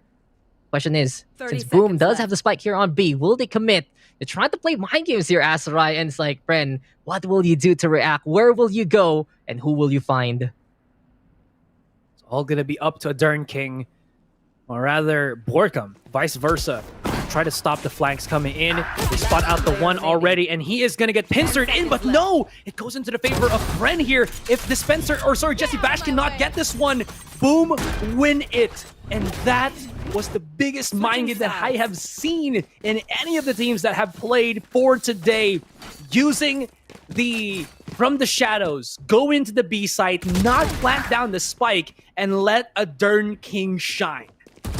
My mind is blown by that play. They were so patient, and really Boom Esports, one of the most disciplined rosters in the SA region for good reason. You just saw how they patiently waited for that timer to tick on down, patiently waited for Bren to try and make the rotation, make that play. And even though we saw Asterisk there get scanned up, he didn't care. He found the kill, he got the paranoia, and he held together on B. In the meantime, Dern King also catching out Borkum at the same time. And even though it's 10-2 with Boom winning it out that way, I can see a lot of confidence here from the Indonesian squad if they can get this pistol round and stifle Bren and their offensive. I don't know if there's like some merit to Indonesians just being able to read minds, but they're just showing to be able to read and force and bait and fake everything for Bren in that round. And honestly, like you said, Daks, I think it's going to be true as well. And if Bren lose this pistol, it's going to be so brutal for them. Big paranoias to come out, and Blaze gotta be ready because onto his corner, it's going to be this... oh, no way that he loses that! No way that Borkum misses every single shot with the Ghost as Blaze was just reloading right on the side of him. And the door is open, and Bren, they still have not been able to claim the site. They're still very wary of the door here, and Dispenser got to dig deep and just procure big, and he does. And maybe, his pistol finally in the hands of the Filipino team, but they still gotta be careful because all these guns being brought out is so deadly. Oh, Umi even wrapping that one up. A triple kill for the Oben. And as the spike is planted, Bren Esports is able to wipe out Boom in that round. 2 away here for Bren to take map number 2. But what a situation we had there, Asurai. I gotta say, Borkum maybe said to his opponent, a clip for a clip. You whiff, I whiff too. We'll make it fair. But the frenzy, the frenzy is just way too strong in CQC like that. But since low HP is the way to go, the Spencer can just tap everyone to oblivion. And now it's going to be Bren having the guns they need. Thing is though, Boom, they said we already gambled a while ago and lost. We're going to gamble again since we are at the brink anyway. This has to be a round Boom can win against Bren, or else it's going to be so difficult for them as it's 11-2. And Bren on the onslaught, on the offensive one more time. Spencer has a Phantom here. He's playing into the corner by himself. Nobody's, at least at that point, was not going to be able to get the refrag so quickly, but Humi is slowly creeping right in. They should know that Boom is going to go for the Boom shenanigans. Blaze does not get caught by the lineup of the Sova. And they still have so much control, but at the same time, they're expending so much of their utility just to keep Bren on their toes and Bren away from these aggressive points. But this could actually work because Blaze has a nice little angle there, but you can see that both members of Bren are backing away as they look towards A main. If Dubsa can find an opening here, that's a thing that they need. They utilized the Sova drone from Bash, but they still give their respect that there is that lethal range from the right click of the Bucky. Asterisk, he's ready. Yeah, He's going for it as soon as the jet dashes on in, but he can't hit the shot and dumps him instead, using that scan to catch out Asterisk in the meantime. Now, Bren, they are on A side, but who will contest from the side of Boom? Dern King now going to get caught out there by Borkum, and Jesse Vash even catching out Blaze in the meantime. By the tree, though, it seems like ER has found a target, and he's looking to cover up whatever kind of push Borkum wants to do. Surprise, surprise, the Cypher's in the middle, and Borkum will get the headshot anyway. All up to NC Slasher right now. Can he do it? He has a Bucky and a dream, and can he make it a reality? No, it's not. He will fall flat on his face, and it's Bren on match point. Match point. This has been we've seen series go back and forth for today, right? Yeah. But this is the series that goes back and forth in the games, not even in the entirety of the game. It's like in the series itself, where on Haven, it's all Boom Esports. And now on Ascent, it's all Bren Esports. So what's going to happen when we go to the third map? Is it going to be Boom again? Or are we going to finally see a back and forth in terms of taking in the rounds? In any case, Bren are already knocking in. They want to get the second game already and say, we are still here. We are your challengers, and we are here to win. Last round for Bren. Match point already, and Boom Esports, they got to dig deep, but they don't have deep pockets themselves. They're only utilizing SMGs, except for Eeyore, who has the Vandal. Yeah, hasn't that been the problem for Boom all throughout this game? They've had pockets, but they're just so shallow on the money side. Couldn't really build up the economy that they would like, and Bren has been able to take advantage, and then some. Borkum does mow down Eeyore, but Dern King peeks from the log cubby. That point on, it will be 4v4.